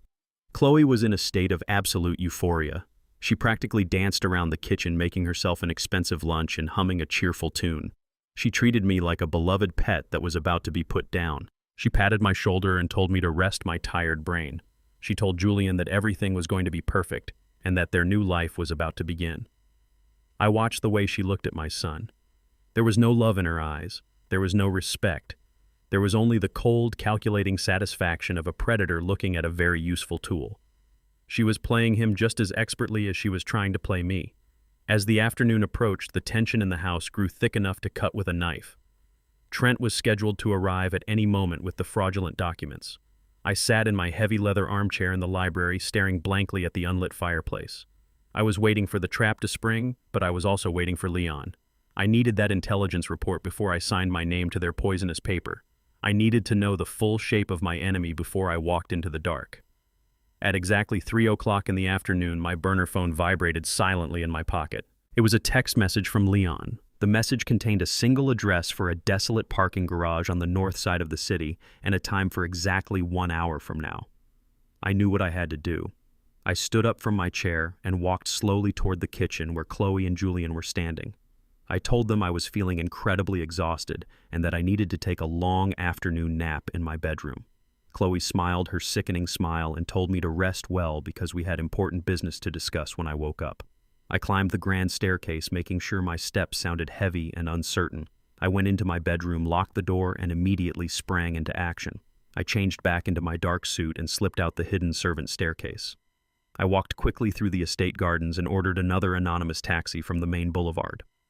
The ride to the north side of the city took 30 tense minutes. My heart pounded against my ribs as the taxi pulled into the dark concrete structure of the parking garage. I found Leon sitting in the driver's seat of a plain black sedan parked in the darkest corner of the third level. I opened the passenger door and slid into the car. The air smelled of stale coffee and old cigarette smoke. Leon did not smile or offer any pleasantries. He simply reached over to the passenger seat and handed me a thick manila envelope. The envelope felt heavy in my hands. It was the physical weight of the truth. Leon kept his hands on the steering wheel and looked straight ahead as he spoke. He told me the job was surprisingly easy because they were getting sloppy. He said Chloe and Trent had been incredibly careful for months, but the excitement of the impending payday had made them careless. He told me to open the envelope. I untied the string and pulled out a thick stack of glossy photographs and printed documents. I turned over the first photograph. The breath caught in my throat. The picture was taken from across a busy street looking through the large glass windows of a luxury hotel lobby downtown. It showed Chloe and Trent standing very close together. Trent was a tall, athletic white man with slick dark hair and an expensive tailored suit. He had his hands wrapped tightly around Chloe's waist. She had her arms wrapped around his neck. They were kissing passionately in the middle of the lobby, oblivious to the world around them. I flipped to the next photograph. It showed the two of them walking into an elevator together, holding hands. The next picture showed them sitting close together at a dark corner table in a high-end restaurant, sharing a bottle of wine and laughing. The anger that boiled up inside me was absolute. Chloe was not just poisoning me to steal my wealth for my son. She was poisoning me to steal my wealth with her secret lover. She had turned my own home into a nest of betrayal, and Julian was completely blind to all of it. But the photographs were only the beginning. I dug deeper into the envelope and pulled out a few pages of printed financial records and travel itineraries. Leon pointed to the papers and explained what he had found. He said he tracked the digital footprints of the offshore holding account Chloe had mentioned on the recording. The account was not a joint account for her and Julian. The account was registered solely in the names of Chloe and Trent. Then I looked at the travel documents. My blood ran completely cold as I read the names printed on the airline tickets. They were 2 first-class tickets booked on a private charter flight to the Cayman Islands. The departure date was set for exactly 3 days from today. There was no ticket for Julian. There was no plan for a new life in Atlanta. There was no shared future. The entire monstrous architecture of her plan finally became crystal clear to me. Chloe was never going to share the stolen wealth with my son. She was using Julian as the perfect weak-minded puppet to gain access to my estate. She needed his signature on the medical authorization forms, and she needed him to be the legal face of the financial takeover. Once I signed the power of attorney later today, Trent would instantly liquidate the massive downtown plaza for $8 million in untraceable cash. The money would be wired directly into their private offshore account. And 3 days later, Chloe and Trent would board a plane to the Caribbean and vanish forever. They were going to take the money and run. And what about Julian? Julian would be left completely alone in Atlanta. He would be left holding the empty bag. He would be the sole legal guardian of a father who had been poisoned into dementia. He would be the one facing the inevitable investigations by the authorities when the massive financial irregularities were discovered. Chloe was going to rob my son of his entire inheritance, destroy his family, and leave him to face prison time while she drank champagne on a tropical beach with her lover. The sheer scale of her cruelty was breathtaking. I had hated Julian for his weakness and for his willingness to let his wife poison me. I thought he was the ultimate traitor. But sitting in that dark car looking at the plane tickets, I realized Julian was just another tragic victim in her vicious game. He was a fool, but he was about to lose absolutely everything. I put the papers back into the envelope and handed Leon another thick stack of cash. I thanked him for his brilliant work and stepped out of the car. The concrete floor of the garage felt rock solid beneath my feet. I had all the weapons I needed now. Maya was building the legal trap and I was holding the emotional detonator. I walked out into the afternoon sunlight, ready to return to my estate. I was ready to play the broken old man one last time. I was ready to sign whatever paper they put in front of me, because I knew that when the truth finally came crashing down, my vengeance would be absolute, and the destruction of Chloe would be permanent. The taxi dropped me off 2 blocks from the main gates. I paid the driver and walked the remaining distance under the canopy of ancient oak trees. The afternoon sun was dipping lower in the Atlanta sky, casting long shadows across the manicured lawns. I slipped through the side gate and made my way to the hidden servant entrance. My heart pounded with absolute exhaustion and pure adrenaline. I had the photographs from Leon burning a hole in my pocket. I knew exactly what Chloe and Trent were planning to do to my son and my legacy. Knowing their plan was only half the battle. I needed to disarm them before Trent walked through my doors with his fraudulent documents. I climbed the wooden stairs to my bedroom and locked the door behind me. I pulled the burner phone and dialed Maya's number. She answered immediately on the second ring. I told her the enemy was preparing to strike within the hour. I explained the new intelligence I gathered from the private investigator. I told her about the offshore accounts, the private charter flight to the Cayman Islands, and the undeniable proof that Trent was Chloe's secret lover. Maya listened in absolute silence as I laid out the sheer magnitude of their betrayal. When I finished speaking, I could hear the cold, calculated clicking of her computer keyboard. She did not waste time offering useless sympathy about my son's impending ruin. She simply shifted into high gear. She told me the legal framework we discussed at the diner was ready to be executed, but we had to move with absolute precision. We needed to empty my financial empire immediately without triggering alarms publicly. If Chloe checked the county property records before I signed her papers, she still needed to see my name. Maya explained the legal weapon she constructed to save my life. It was called an irrevocable blind trust. She said it was the ultimate financial ghost ship. Normally, transferring $12 million in commercial real estate would take weeks of public filings and open bank negotiations. But Maya arranged for a specialized corporate trustee based out of Delaware to take immediate private ownership of every asset I possessed. She explained that by signing her digital documents, I would be instantly transferring 100% of my liquid cash, my investment accounts, and all my property deeds into this blind trust. I would no longer be the legal owner of my own empire. The corporate trustee would hold absolute power. Because the trust was irrevocable, I could not simply change my mind and take it back tomorrow. And because it was blind, neither Julian nor Chloe nor anyone else could see what was inside it or who controlled it. But the most brilliant part of her strategy was the timing of the public records. Maya explained that while the legal transfer of ownership would be instantly binding, the moment I signed her digital contract, the county clerk office would not physically update the public property registry for another 48 hours. This was the exact window of time we desperately needed. To the outside world, to Chloe, and to her arrogant lover Trent, I was still the wealthy patriarch sitting on a mountain of real estate. But in the eyes of the law, my pockets were completely empty. Maya sent a highly encrypted link directly to my burner phone. I opened the message and stared at the glowing screen. There were dozens of pages of dense legal text detailing the complete surrender of my 40 years of hard labor. I was about to give away every single thing I had built with my late wife Vivian. I felt a sudden wave of hesitation wash over me. I was a man who had always controlled my own destiny. I had never trusted anyone else to handle my money. Now I was placing my entire life savings into the invisible hands of a faceless corporate entity in another state. If Maya was wrong, or if there was a single loophole in her contract, I would be left completely destitute. But then I thought about the photographs of Chloe kissing Trent in the hotel lobby. I thought about Julian standing in my kitchen looking at my dress shoes inside the refrigerator and cowardly choosing to do absolutely nothing. I thought about the deadly poison flowing through my veins right at this very moment. I had no other choice. To save my empire from parasites, I had to willingly destroy my own connection to it. I traced my finger across the digital screen, signing my full legal name on the electronic dotted line. I hit the submit button and watched the screen flash green.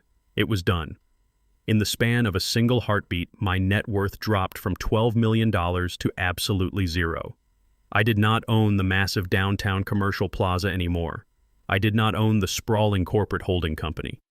I did not even legally own the luxurious bed I was currently sitting on. On paper, I was a completely penniless old man.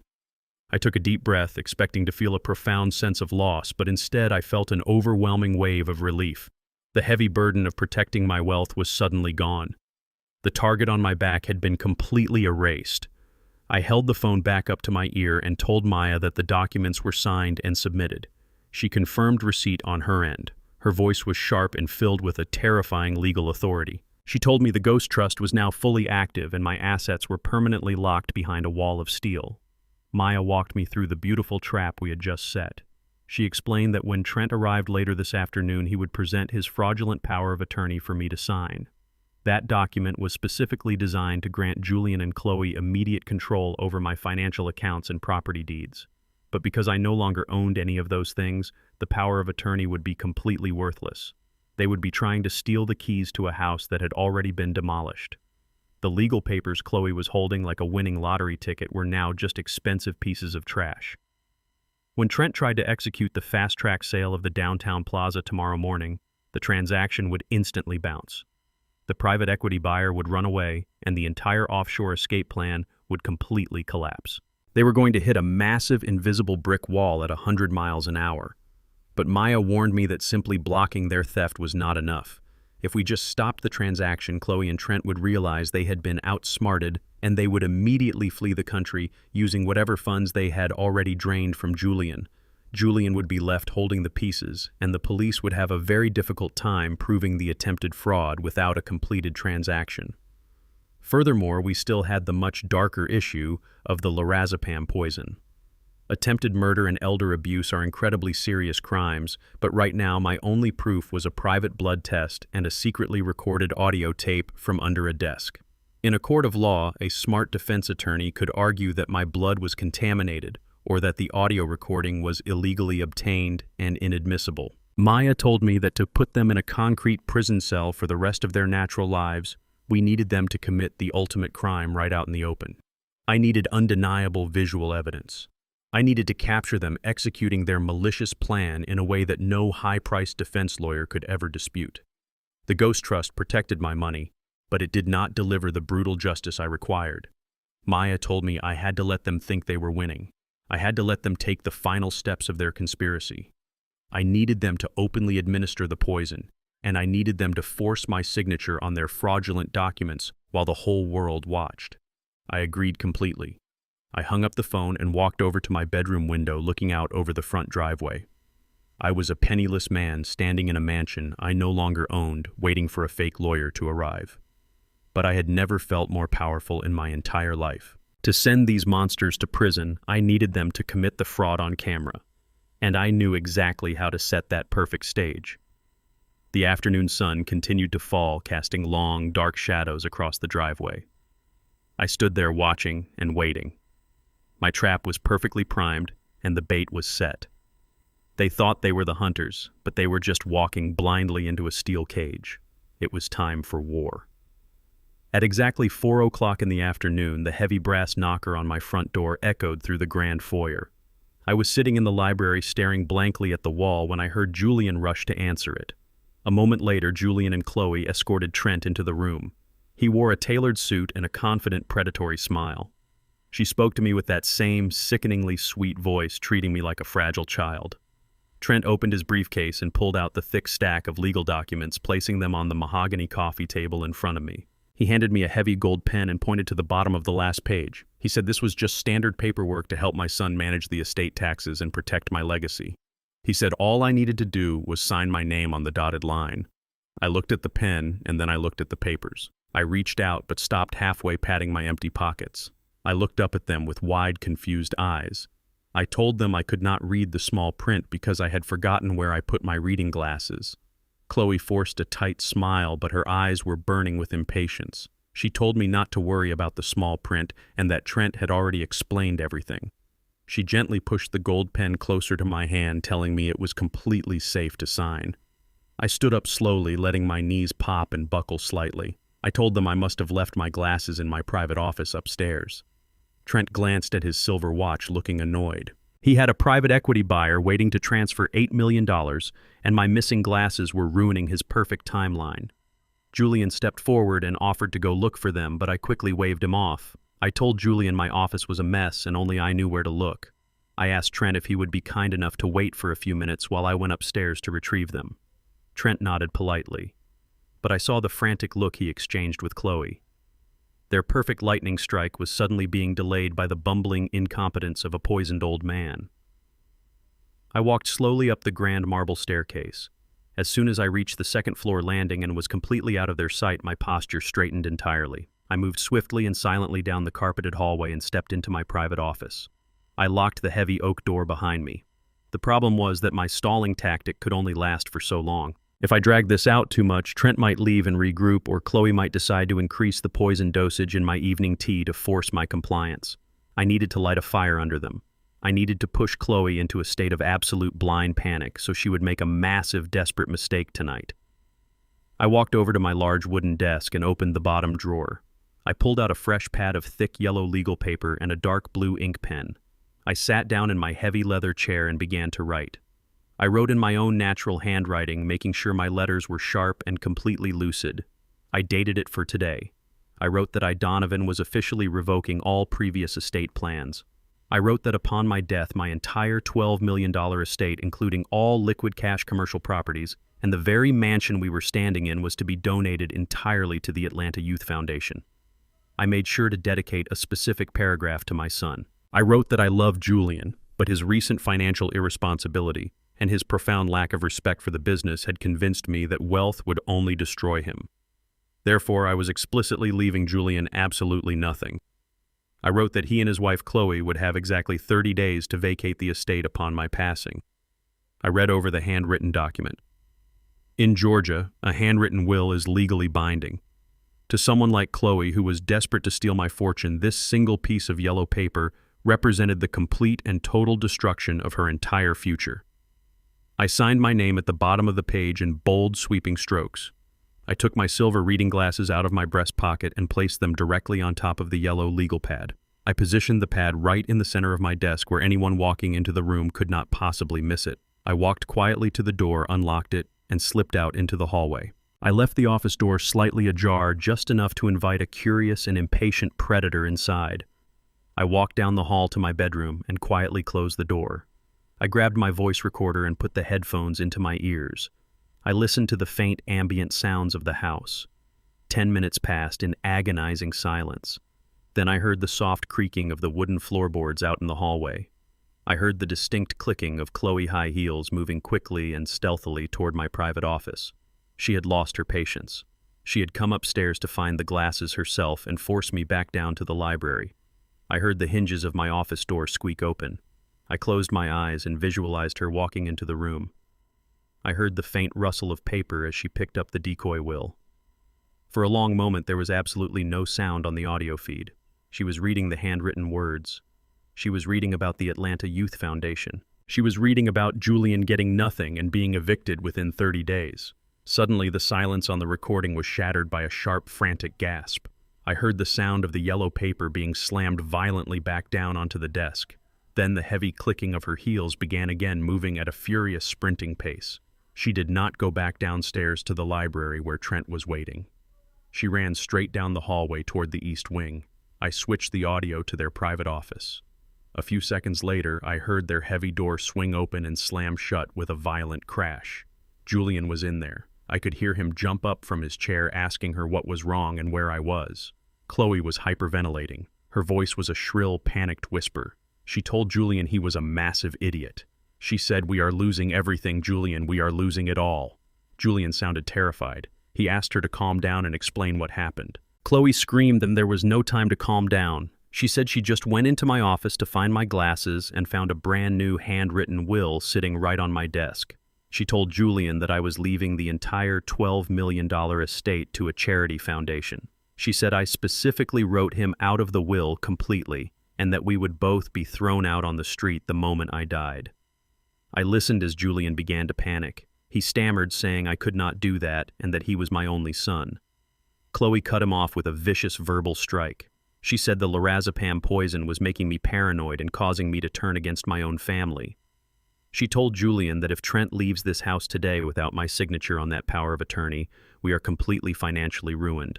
She said the private equity buyer will walk away and the charity will take the entire estate the second my heart stops beating. Julian asked her what they should do. His voice was trembling with cowardice and fear. Chloe did not hesitate. Her tone shifted from panic to absolute ruthless determination. She told him there was no more waiting and no more playing the gentle family game. She said I was going to sign that document tonight. She told Julian they were going to host a special family dinner this evening. She said she was going to double the dosage of the lorazepam in my food to completely paralyze my cognitive functions. She screamed we would force him to sign the power of attorney tonight, even if she had to wrap her hand around mine and drag the ink across the page. She said it is tonight or we lose everything forever. I heard the frantic clicking of Chloe's heels fade as she ran down the hallway. I stayed perfectly still in my dark bedroom, listening to the chaotic sounds echoing from the east wing. Julian was pacing back and forth, his heavy footsteps vibrating through the floorboards. I could hear the muffled tone of Chloe shouting orders at him. She was demanding that they leave the estate immediately to run errands for the special family dinner she was planning for tonight. She needed specific ingredients, she said, to make my favorite soup. I knew exactly what she was really planning to do. She was going to lace that soup with enough lorazepam to completely paralyze my mind and force my hand to sign her fraudulent documents. Within 15 minutes, I heard the heavy front door slam shut. A moment later, the aggressive roar of Julian's sports car engine echoed through the driveway as they sped away from the property. The house was completely empty. I had a narrow window of time to secure the final piece of my puzzle. The Ghost Trust was fully activated and my wealth was safely hidden in the shadows. But Maya was absolutely right. Financial defense was not enough to put these monsters in a concrete prison cell. I needed undeniable visual evidence of the attempted murder. I needed to catch Chloe in the act of poisoning my food. I reached for my burner phone and dialed a number I had used only a handful of times in my professional career. It was the direct line to Marcus, the head of corporate security for my real estate empire. Marcus was a former military intelligence officer who operated with absolute precision and complete discretion. He was intensely loyal to me because I had financed his private security firm when no bank would take a chance on a veteran with a complicated record. He answered on the first ring. I kept my voice low and steady. I told Marcus I had a severe domestic emergency at the main estate, and I needed his best technical team on site within 20 minutes. I told him they needed to arrive in unmarked civilian vehicles and park behind the tall hedges of the service entrance so no one from the neighborhood would see them. Marcus did not ask a single question. He simply confirmed the orders and hung up the line. I walked downstairs to the massive chef's kitchen and waited in the silence. Exactly 18 minutes later, a plain gray plumbing van pulled quietly up to the service gate. Marcus stepped out, followed by two technicians carrying heavy black equipment cases. I unlocked the side door and let them inside. Marcus took one look at my pale face and the slight tremor in my hands, but his professional demeanor never wavered. I explained exactly what I needed. I told him my daughter-in-law was poisoning my meals and planning to force a legal signature out of me tonight. I told him I needed high-definition video and audio surveillance covering every single angle of the kitchen and the formal dining room. I emphasized that the cameras had to be completely invisible to the naked eye because the woman we were dealing with was incredibly observant and deeply paranoid. Marcus nodded and immediately directed his team to begin the installation. They moved through my home with the quiet efficiency of ghosts.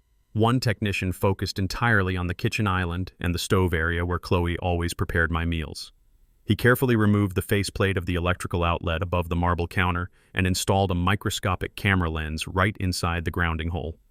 He replaced the faceplate, leaving it looking completely untouched. He installed a second camera inside the hollow base of a decorative wooden fruit bowl sitting on the kitchen island, pointing directly at the cutting boards and the soup pots. The second technician moved into the formal dining room. This was where the trap would be sprung tonight. He wired a tiny camera into the ornate crystal chandelier hanging directly above the long mahogany dining table. The lens was perfectly angled to capture the exact seat where I always sat, and the seat right next to me where Chloe would undoubtedly position herself to force the pen into my hand. He installed another hidden camera behind the grill of a vintage stereo speaker in the corner of the room to capture a wide-angle view of the entire space. Every single camera was hardwired to a hidden cellular transmitter securely taped underneath the heavy floorboards. There were no flashing lights and no soft buzzing sounds. The setup was absolutely flawless. Marcus approached me holding a secure encrypted tablet. He synced the live video feeds directly to my untraceable burner phone. He showed me how to switch between the different camera angles with a simple swipe of my finger. I looked down at the glowing screen in my hand. The image quality was stunning. I could see the kitchen counter in crisp high definition, and the microphone picked up the sound of Marcus breathing from across the room. It was the ultimate weapon of truth. I thanked Marcus and handed him a thick envelope of cash for their immediate services. I told him to keep his team on high alert and waiting in a secure location a few miles away from the estate. I warned him that tonight was going to end with police sirens, and I might need his men to secure the perimeter when the chaos finally erupted. Marcus gave me a firm nod of respect and led his technicians out the back door. The gray van slipped away as quietly as it had arrived. I was alone once again. I walked slowly up the grand marble staircase, returning to the safety of my darkened bedroom. I changed out of my clothes and put on the same wrinkled pajamas I had been wearing earlier that morning. I climbed into bed and pulled the heavy blankets up to my chest. I placed the burner phone on the mattress right next to my hand. I felt a strange sense of calm wash over me. The board was completely set. My wealth was protected by the Ghost Trust. My lawyer Maya was standing by, ready to deliver the final legal blow. The hidden eyes were watching the kitchen, waiting to record the ultimate betrayal. All I had to do now was wait for the predators to return to the nest. The sun began to set, casting long, dark shadows across the grounds of the estate. The grand house grew incredibly still as the evening approached. My heart beat with a steady, rhythmic thud against my ribs. I thought about Vivian. I thought about how much she had loved this house and how she had always filled the kitchen with warmth and laughter. It disgusted me to know that Chloe had turned that very same kitchen into a laboratory for my destruction. I promised Vivian right then and there that I would cleanse our home of this poison tonight. Just past 6:00, the heavy rumble of Julian's sports car echoed through the driveway. I heard the front door open and the loud, frantic voices of my son and his wife filtering up the staircase. Chloe was issuing rapid-fire instructions, telling Julian to set the formal dining table with the finest china and to make sure the crystal wine glasses were perfectly polished. She sounded energized and deeply dangerous. She was operating on pure adrenaline and the desperate belief that she was only hours away from securing $8 million in untraceable cash. I picked up my burner phone and unlocked the screen. I tapped the secure application Marcus had installed and brought up the live feed from the kitchen. The high-definition video flared to life on my small screen. I watched as Chloe walked into the kitchen carrying 2 heavy bags of expensive groceries. She dropped them onto the marble counter right in front of the hidden camera inside the electrical outlet. She was wearing a stunning black evening dress perfectly tailored to her figure. She had dressed up for my execution. She began unpacking the groceries, her movements sharp and aggressive. She pulled out fresh vegetables, expensive cuts of meat, and a large container of organic chicken broth. She placed a heavy steel soup pot onto the stove and turned on the gas burner. I watched her meticulously chop the vegetables and toss them into the boiling broth.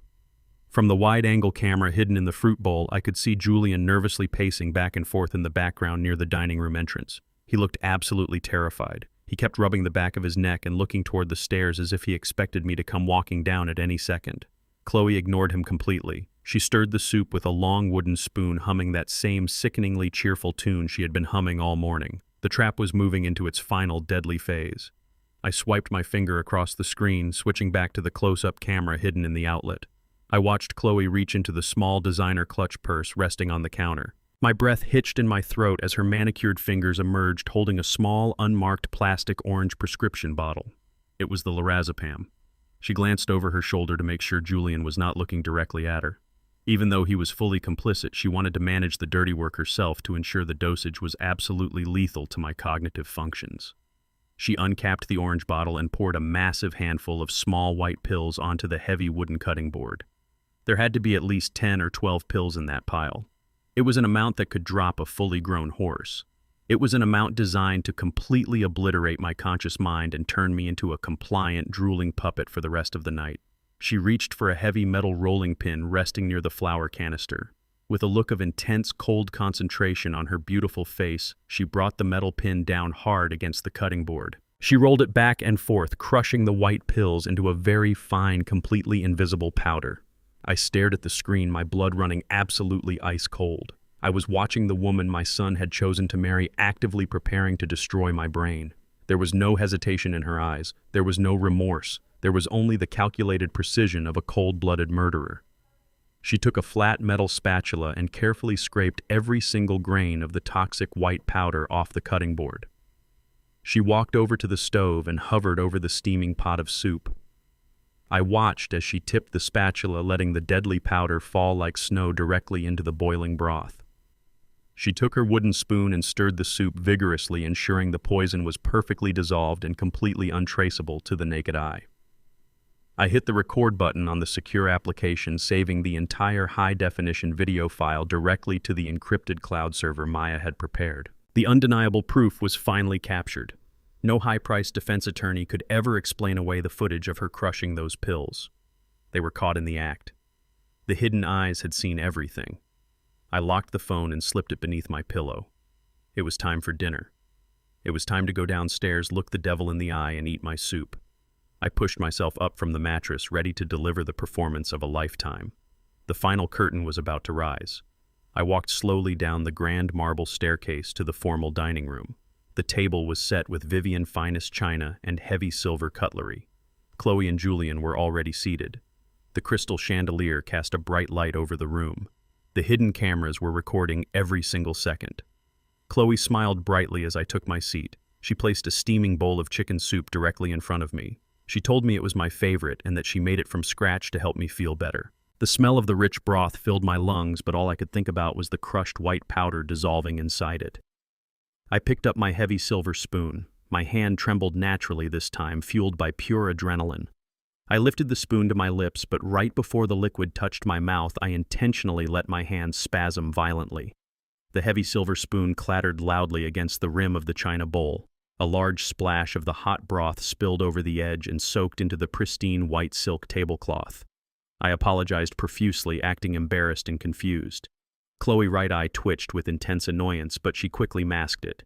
She told me not to worry and offered to help feed me. I refused politely, saying my stomach was just too upset to eat anything at all. I told them I felt incredibly dizzy and needed to go straight back to bed. Julian looked relieved that he did not have to watch me eat the poisoned food. Chloe looked very disappointed that I did not consume the double dosage, but she clearly believed my severe dizziness was the result of the poison already accumulated in my system. I stumbled out of the dining room, leaning heavily against the walls for support. I made it back to my bedroom and locked the heavy wooden door. The next morning, I stayed in bed until nearly 10 o'clock. When I finally emerged, I dragged my feet across the hardwood floors and kept my eyes downcast. I found Chloe sitting at the kitchen island, surrounded by elegant stationery and thick, glossy brochures. She was drinking her morning espresso from a delicate porcelain cup and looking absolutely radiant. When she saw me, she practically jumped out of her tall chair. She rushed over and guided me to a seat, treating me like I was made of fragile glass. She told me she had been thinking all night about the future of my real estate empire. She said simply signing the papers in the dark library felt wrong and disrespectful to everything I had built. She said I deserved a proper send-off. She said she wanted to organize a massive legacy celebration at the exclusive Buckhead Country Club. She wanted to invite all my oldest business partners, the city politicians, and Atlanta elite high society. She explained her beautiful vision. She said the entire city should gather to honor my lifetime of hard work. and at the climax of the evening, right after a touching tribute speech, I would publicly sign the succession documents on stage. She said it would be a beautiful passing of the torch from a legendary father to his devoted son. I sat there listening to her sweet, poisonous words. I knew exactly why she wanted a massive public spectacle. It was a brilliant and utterly ruthless legal strategy. If I signed the power of attorney behind closed doors in a dark office, my business partners and corporate rivals might question the validity of the document. They might suspect that I was coerced or that I was not of sound mind. But if I signed the papers, smiling in front of 200 of the most powerful people in Atlanta, while a professional photographer took pictures, the transfer of power would become absolutely bulletproof. It would look completely voluntary and joyful. No judge in the entire state of Georgia would ever overturn a legal document signed at a public gala celebrating my legacy. It was the perfect cover for a hostile financial takeover. She was using my own reputation and my own friends to validate her massive theft. I looked up at her with a vacant, exhausted expression. I told her that sounded like a lot of work and I was just so very tired. She patted my hand and promised me that I would not have to lift a single finger. She said she would handle every detail from the catering to the custom invitations. All I had to do was show up, wear my tuxedo, and sign my name when she handed me the gold pin. I gave her a slow, trembling nod. I told her I would do whatever she and Julian thought was best for the family. Her smile grew wide. For the next 3 days, the estate was a whirlwind of frantic activity. Chloe hired a team of luxury event planners who transformed the downstairs living areas into a war room of floral arrangements and seating charts. Julian walked around the house puffing his chest out, acting like he was already the undisputed king of the castle. He was practicing his humble acceptance speech in the mirror, completely oblivious to the fact that his wife had already booked a one-way ticket out of the country. I spent my days confined to my bedroom, playing my fading role to absolute perfection. I communicated with my lawyer Maya entirely through secure text messages on my burner phone. She confirmed that the ghost trust was completely finalized and legally sealed. The county property records still showed my name as the primary owner, but the underlying legal reality was that my empire was fully protected inside a corporate vault in Delaware. The trap was locked and loaded. I just needed to walk onto that stage and pull the trigger. My private investigator Leon sent me a brief update confirming that Trent and Chloe had finalized their offshore wire transfer protocols. They were entirely ready to drain the money the absolute second the ink touched the paper. On the afternoon before the gala, I decided to wander downstairs to inspect their progress. The event planners had left for the day and the large house was completely quiet. I walked into the sunroom where Chloe had set up her temporary command center. The glass table was covered in glossy seating charts and printed guest lists. I looked down at the documents, making sure to keep my face completely blank in case anyone walked into the room unexpectedly.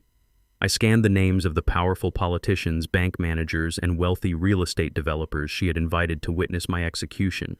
And then my eyes stopped dead on a specific name printed boldly at the very top of the priority guest list for table number 1. Trent. He was not listed as a casual guest. Next to his name, Chloe had printed his title as Special Financial Consultant to the estate. The sheer audacity of it hit me like a physical blow to the chest. It was not enough for Chloe to steal my commercial plaza. It was not enough for her to poison my tea and strip me of my dignity in front of my peers. She was actually bringing her secret lover to the gala to watch me fall. She wanted Trent sitting in the front row drinking my champagne while I handed over the keys to the kingdom. She wanted him there so the second the signature was complete, he could execute the $8 million sale and wire the money directly to their offshore account. I stood alone in the sunroom staring at his name on the crisp white paper. The cold rage that had been simmering inside me for days suddenly solidified into a massive pillar of pure dark ice. They truly thought I was a broken old fool. They thought they had orchestrated the perfect, flawless crime. They believed tomorrow night would be their ultimate victory lap. But they did not know that the hidden cameras had recorded every single second of her crushing the toxic pills into my soup. They did not know about the private investigator or the secret plane tickets to the Cayman Islands. And they certainly did not know that the legal documents they were so desperate for me to sign were now entirely and permanently worthless. I turned away from the glass table and walked slowly back to my room. My joints did not ache anymore. My mind was not cloudy. I was a deadly predator preparing for the final brutal strike. Tomorrow night, the elite of Atlanta would indeed witness a spectacular show. But it would not be the peaceful passing of the torch they were expecting. It was going to be a public execution. I was going to tear their entire world apart in front of everyone they knew. I folded my tuxedo and laid it perfectly on the bed, waiting for the sun to rise. The evening of the Legacy Gala finally arrived, bringing with it a heavy and suffocating atmosphere. I stood alone in the center of my massive walk-in closet. The thick mahogany shelves and the bright floor-to-ceiling mirrors seemed to watch me in silence as I prepared for the final act of this tragic play. I reached out and took my classic black tuxedo off the heavy wooden hanger. It was the exact same tuxedo I had worn to Vivian Charitable Foundation dinner over 6 years ago. The fine fabric felt heavy against my aged skin, but my mind was completely and utterly weightless. The lingering chemical fog of the poison was still resting deep in my joints, making my fingers stiff and my movements slightly awkward. But the pure adrenaline pumping fiercely through my veins burned the weakness away. I slowly buttoned my crisp white dress shirt and tied my black silk bow tie with practiced precision. I stood still and looked directly at my own reflection in the tall mirror. The man looking back at me was an old wounded lion. His mane was gray and his eyes were tired from decades of relentless work, but his teeth were still incredibly sharp and ready to tear flesh. Today, I was going to financially and legally destroy the only child I had ever loved. The massive weight of that dark realization pressed down on my chest like a physical boulder. I had spent my entire adult life trying to build an impenetrable fortress to protect Julian from the harsh realities of the world. Now I was the absolute architect of his ultimate downfall, and I was the one locking him inside a steel cage. I took a very deep breath and smoothed the dark lapels of my jacket. I reached into my top wooden dresser drawer and pulled out my heavy gold pocket watch. It was a beautiful vintage piece gifted to me by my late wife Vivian on the exact day Julian was born. I held the cold gold metal firmly in the palm of my hand, feeling the steady and relentless ticking of the tiny gears inside. The countdown to their destruction had reached its final minutes. I slipped the gold watch into my front pocket and walked out of the closet, ready to face the traitors. The sprawling estate was unnervingly quiet. The luxury event planners had finished their frantic work and moved their operations to the country club hours ago. The thick and extravagant floral arrangements sitting on the marble tables filled the air with a sickly sweet perfume that reminded me deeply of a funeral parlor. I walked slowly down the long carpeted hallway of the second floor, deliberately leaning slightly against the patterned wallpaper to maintain my flawless performance of extreme physical weakness. As I approached the top of the grand marble staircase, I heard the faint and distinct sound of ice clinking nervously against heavy crystal glass. I looked down into the grand foyer. Julian was standing there entirely alone by the small antique bar cart. He was wearing a sharp-tailored midnight blue tuxedo that I had paid for with my own money just last year. He poured himself a very generous measure of expensive brown liquor and swallowed it in one single desperate gulp. His hands were shaking visibly. He quickly poured a second glass and stood there staring blankly at the dark amber liquid. I watched my son from the shadows of the upper landing. This was the exact same boy who used to run through these very halls pretending to be an invincible superhero. This was the young man who cried heavily on my shoulder when he failed his first college business exam. He was undeniably weak, he was incredibly foolish, and he was entirely consumed by his own mounting debts. But he was still my son. A tiny microscopic shred of paternal hope suddenly fluttered inside my cold chest. I genuinely wondered if he truly understood the massive gravity of what he was about to do to his own father. I wondered if he knew that the legal papers he desperately wanted me to sign tonight would effectively end my life as an independent human being and allow his wife to lock me in a psychiatric ward. I wondered if there was even a single remaining drop of my own resilient blood left in his veins. I absolutely had to know. I had to give him one final microscopic chance to pull back from the edge of the cliff and save his own soul. I gripped the smooth wooden handrail and began my slow descent down the marble stairs. My leather dress shoes clicked softly against the cold stone, echoing loudly through the empty foyer. Julian jumped slightly when he heard me approaching from behind. He quickly set his heavy crystal glass down on the brass cart and wiped his wet mouth with the back of his trembling hand. He looked up at me with wide eyes filled with absolute terror and a suffocating, unspoken guilt. "Good evening, Julian," I said, keeping my voice very soft and intentionally raspy to sound frail. "You look very handsome tonight." Julian swallowed hard, watching his Adam apple bob nervously in his throat. "Thank you, Dad," he mumbled, completely avoiding my direct gaze and looking at the floor. You look very sharp yourself. The black town car should be here any minute to take us to the club. Chloe is just finishing her makeup upstairs. I walked much closer to him, intentionally closing the physical distance until I was standing right in front of his face. I did not act like the confused dementia patient for this one brief moment. I stood up straight, pulling my shoulders back, and looked him directly in the eyes, piercing right through his cowardly facade. I reached out and placed my right hand gently on his shoulder. I felt his entire body flinch under my sudden touch. "Julian," I said, my voice dropping to a low, steady, and incredibly serious whisper. "I need you to listen to me very carefully right now. Are you absolutely sure about this tonight?" He blinked rapidly as a large bead of cold sweat formed on his forehead. "Sure about what, Dad?" he asked, trying his absolute best to play dumb but failing miserably. "Sure about the big party." "Sure about the succession documents," I replied, tightening my grip slightly on his tailored tuxedo jacket. "Once we get into that car and go to that party, there is absolutely no turning back. Whatever happens tonight will be completely permanent. It will change our family forever, and you can never undo it. I am giving you the chance right now to tell me we do not have to do this. We can just stay home tonight. We can completely cancel the lawyer. We can fix whatever massive financial problems you are facing together, just you and me as father and son." I stared deep into his soul, begging him silently to confess everything. I desperately wanted him to fall to his knees and tell me all about the poison in the tea. I wanted him to tell me the horrible truth about Chloe and her secret lover Trent. I wanted him to choose his loyal father over his greedy, treacherous wife. I watched the intense internal battle rage across his sweating face. His lips parted slightly as if he was finally about to speak the truth and seek my forgiveness. His eyes welled up with genuine tears. He took a very shaky breath and opened his mouth. Before a single word could leave his trembling lips, the sharp, aggressive clicking of expensive high heels echoed loudly from the top of the staircase. Chloe descended the marble steps looking exactly like a dark and terrible queen descending from her throne to inspect her kingdom. She wore a stunning emerald green evening gown that clung perfectly to her figure and dragged elegantly across the stone.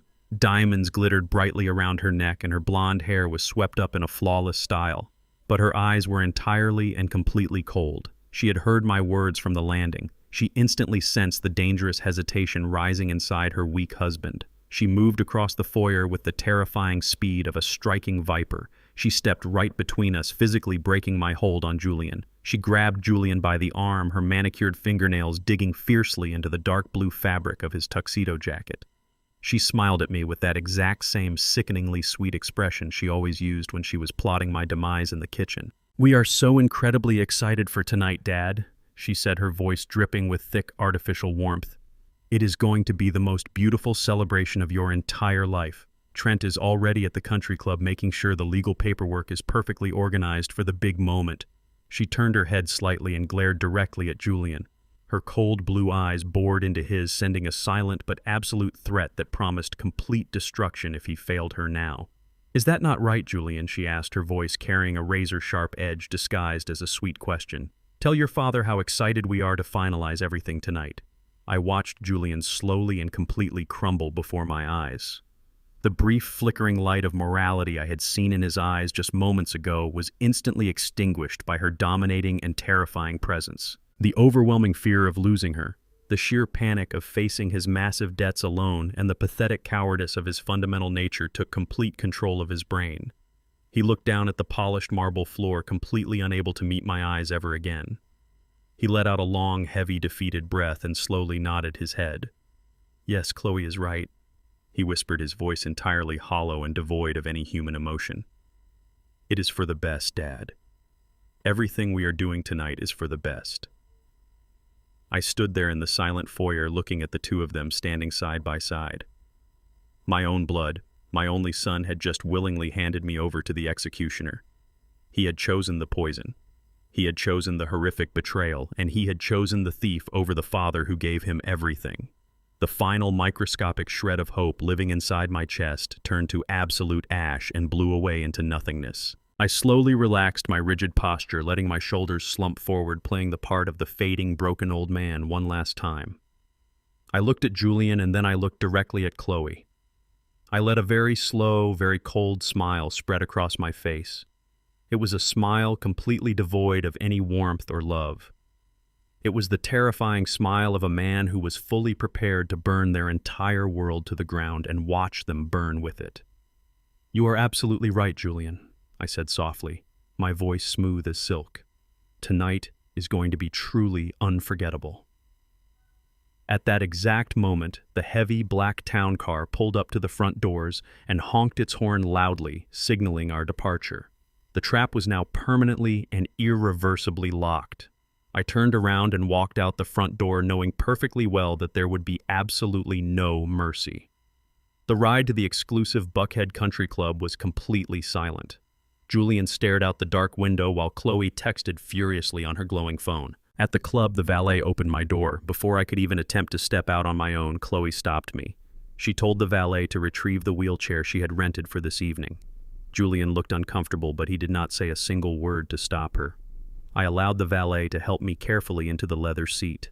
I let my head loll slightly to the side and draped a thin wool blanket over my lap. Tonight I fully embraced the humiliating prop. The wheelchair was the absolute perfect finishing touch for my tragic performance. It visually confirmed everything Chloe had been secretly whispering to my business partners for the past 3 months. She wheeled me through the massive double doors and into the grand ballroom. The sheer scale of the event was breathtaking. Chloe had spared absolutely no expense. The room was decorated with towering floral arrangements and draped in elegant white silk. These were the most powerful people in Atlanta. I saw local politicians, I had funded wealthy real estate developers I had partnered with, and senior bank managers who held my massive corporate accounts. As Chloe wheeled me slowly through the crowd, the loud conversations immediately died down into hushed, uncomfortable whispers. People parted like the Red Sea to let us pass through. I looked up into the faces of men and women I had known for decades. I saw profound pity in their eyes.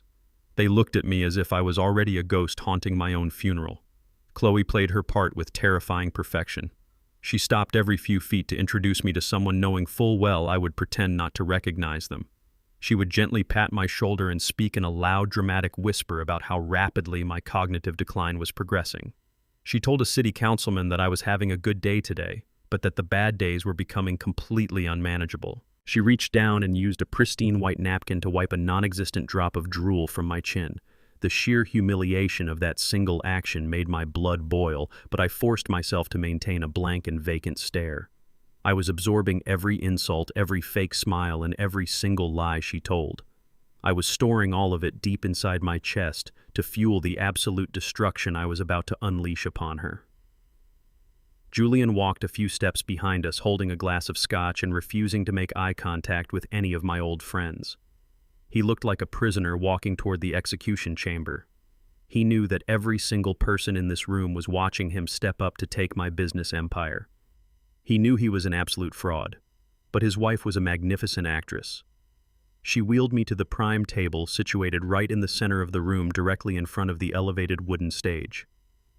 Once I was parked at my table, I began to subtly scan the massive room. I was looking for the key players in the deadly game we were playing tonight. I found him almost immediately. Trent was standing near the edge of the stage, holding a champagne flute and looking incredibly smug. He was wearing a custom-tailored suit that probably cost more than his car. He caught her eye across the room and gave her a very subtle, confident nod. He patted the side of his leather briefcase resting on a nearby chair. The fraudulent power of attorney was inside that bag. He was standing by, ready to execute the $8 million transaction the second I signed my name. I shifted my gaze toward the back of the ballroom, searching the dimly lit tables near the kitchen doors. I spotted her sitting quietly in the shadows. Maya. My fierce corporate litigator was wearing an understated black dress and thick-framed glasses that completely altered her usual sharp appearance. She looked like just another anonymous event planner or minor corporate assistant. She was nursing a glass of sparkling water and watching the entire room with the cold, calculating eyes of a sniper. She saw me looking at her and gave me the slightest imperceptible tip of her glass. The ghost trust was fully armed. But Maya was not the only hidden weapon I had brought to this party. Early this morning, I had sent the encrypted high-definition video of Chloe poisoning my soup directly to Maya. Maya had immediately taken that undeniable digital proof straight to a senior district attorney she knew personally. The wheels of absolute justice had been turning in the shadows all day long. I looked carefully at the 4 main exit doors surrounding the grand ballroom. Standing quietly near each door, dressed in formal evening wear that could not completely hide their athletic builds, were plainclothes detectives. They were drinking club soda and pretending to listen to the string quartet, but their eyes were locked entirely on Chloe and Trent. The police had completely surrounded the building. There was absolutely no escape for the predators tonight. Dinner was served with meticulous elegance. Course after course of expensive gourmet food was placed in front of us.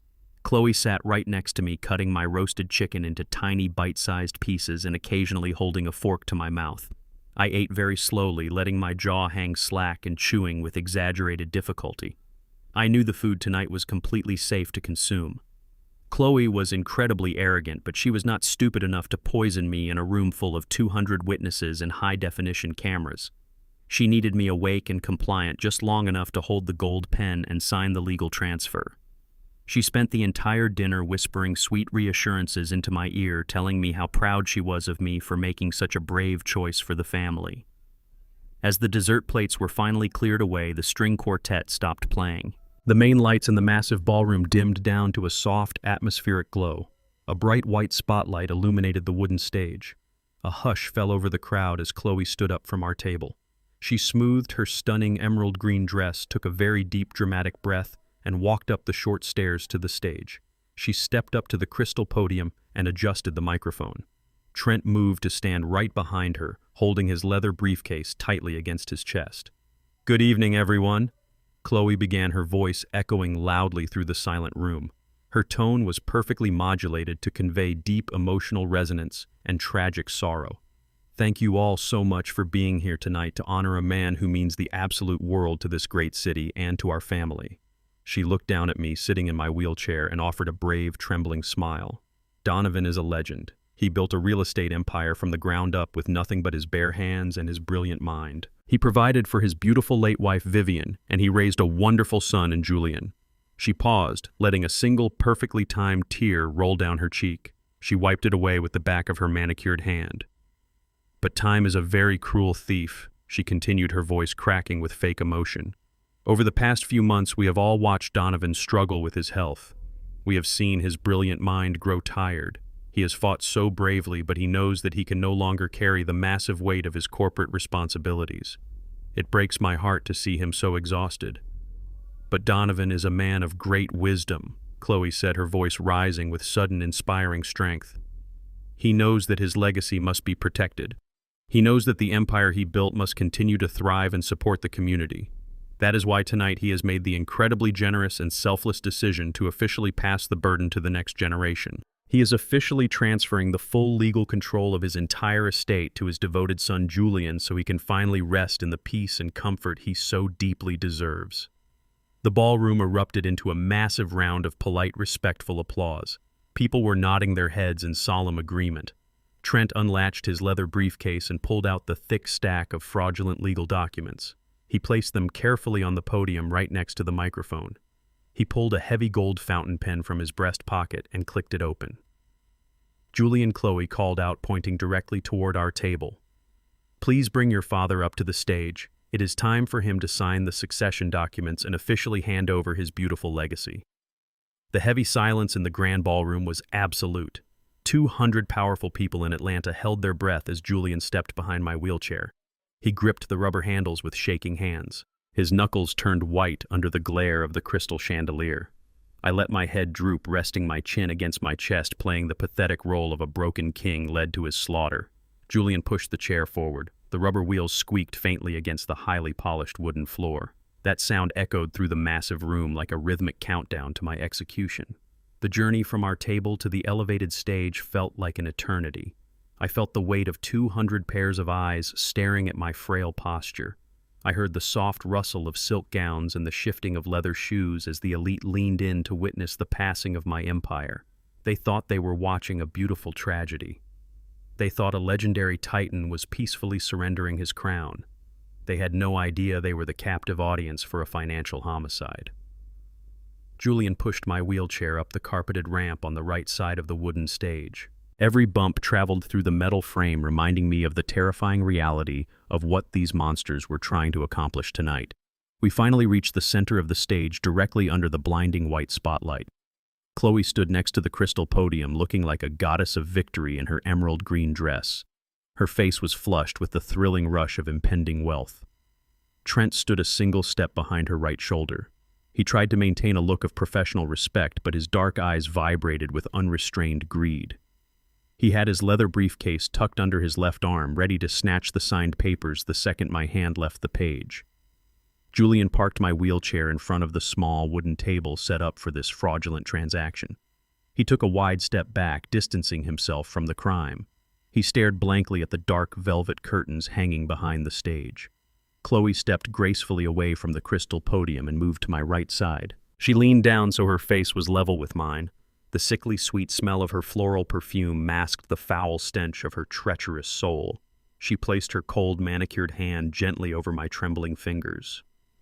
"You are doing so well, Dad," she whispered, her voice carrying perfectly through the silent ballroom. "This is the very last step. Just one little signature and you can go home and rest forever."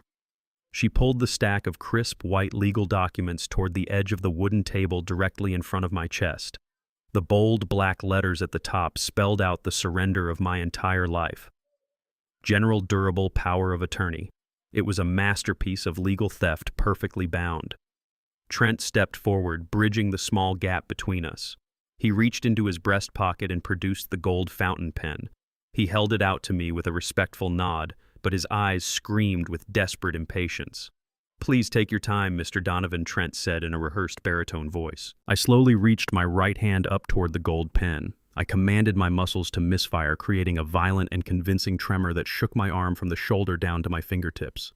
My hand vibrated wildly, hovering inches above the gold pen. A collective gasp rippled through the audience of wealthy spectators. I heard a woman murmur a prayer for my failing health. Chloe noticed the extreme delay and the wild shaking of my hand. Her fake smile strained painfully at the corners of her mouth. Her deep panic began to override her carefully constructed public persona. She quickly grabbed my trembling hand, guiding my fingers to wrap around the smooth metal barrel of the fountain pen. "It is okay, Dad," she whispered urgently, her fingernails digging into my knuckles. "Just hold it tight and write your name here on the dotted line." I let out a pathetic groan, allowing my chin to rest heavily on my chest as I dragged the golden tip of the pen down toward the paper. The room was so silent that the scratching sound of the metal nib hitting the thick paper echoed across the entire ballroom. I began to form the letters. I moved the pen with slow, deliberate loops. My hand shook with every stroke, intentionally dragging the process out to maximize the tension in the room.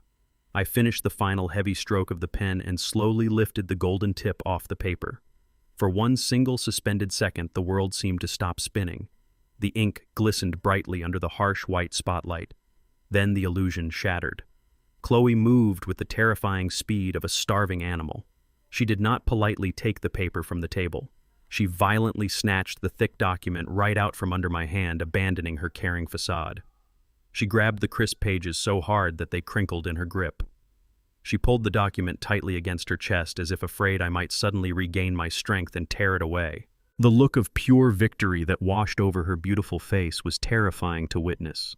Her eyes widened into circles of greed, and her lips pulled back into a wide smile, exposing all her white teeth.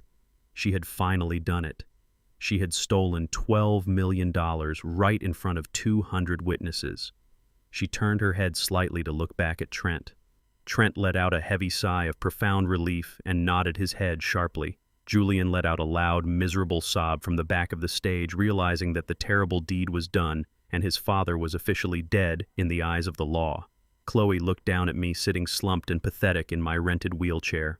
"Thank you, Donovan," she whispered, her voice trembling with the intoxicating adrenaline of sudden wealth. "You have been so incredibly helpful tonight." I stared at the floor of the wooden stage for 3 long seconds.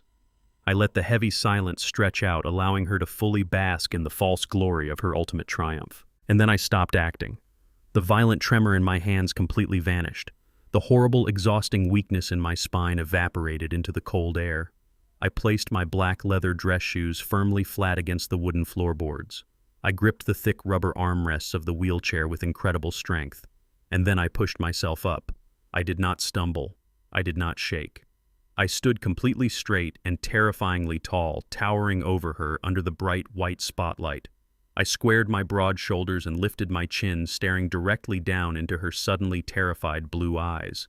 The collective shock of the ballroom was an audible physical wave of sound.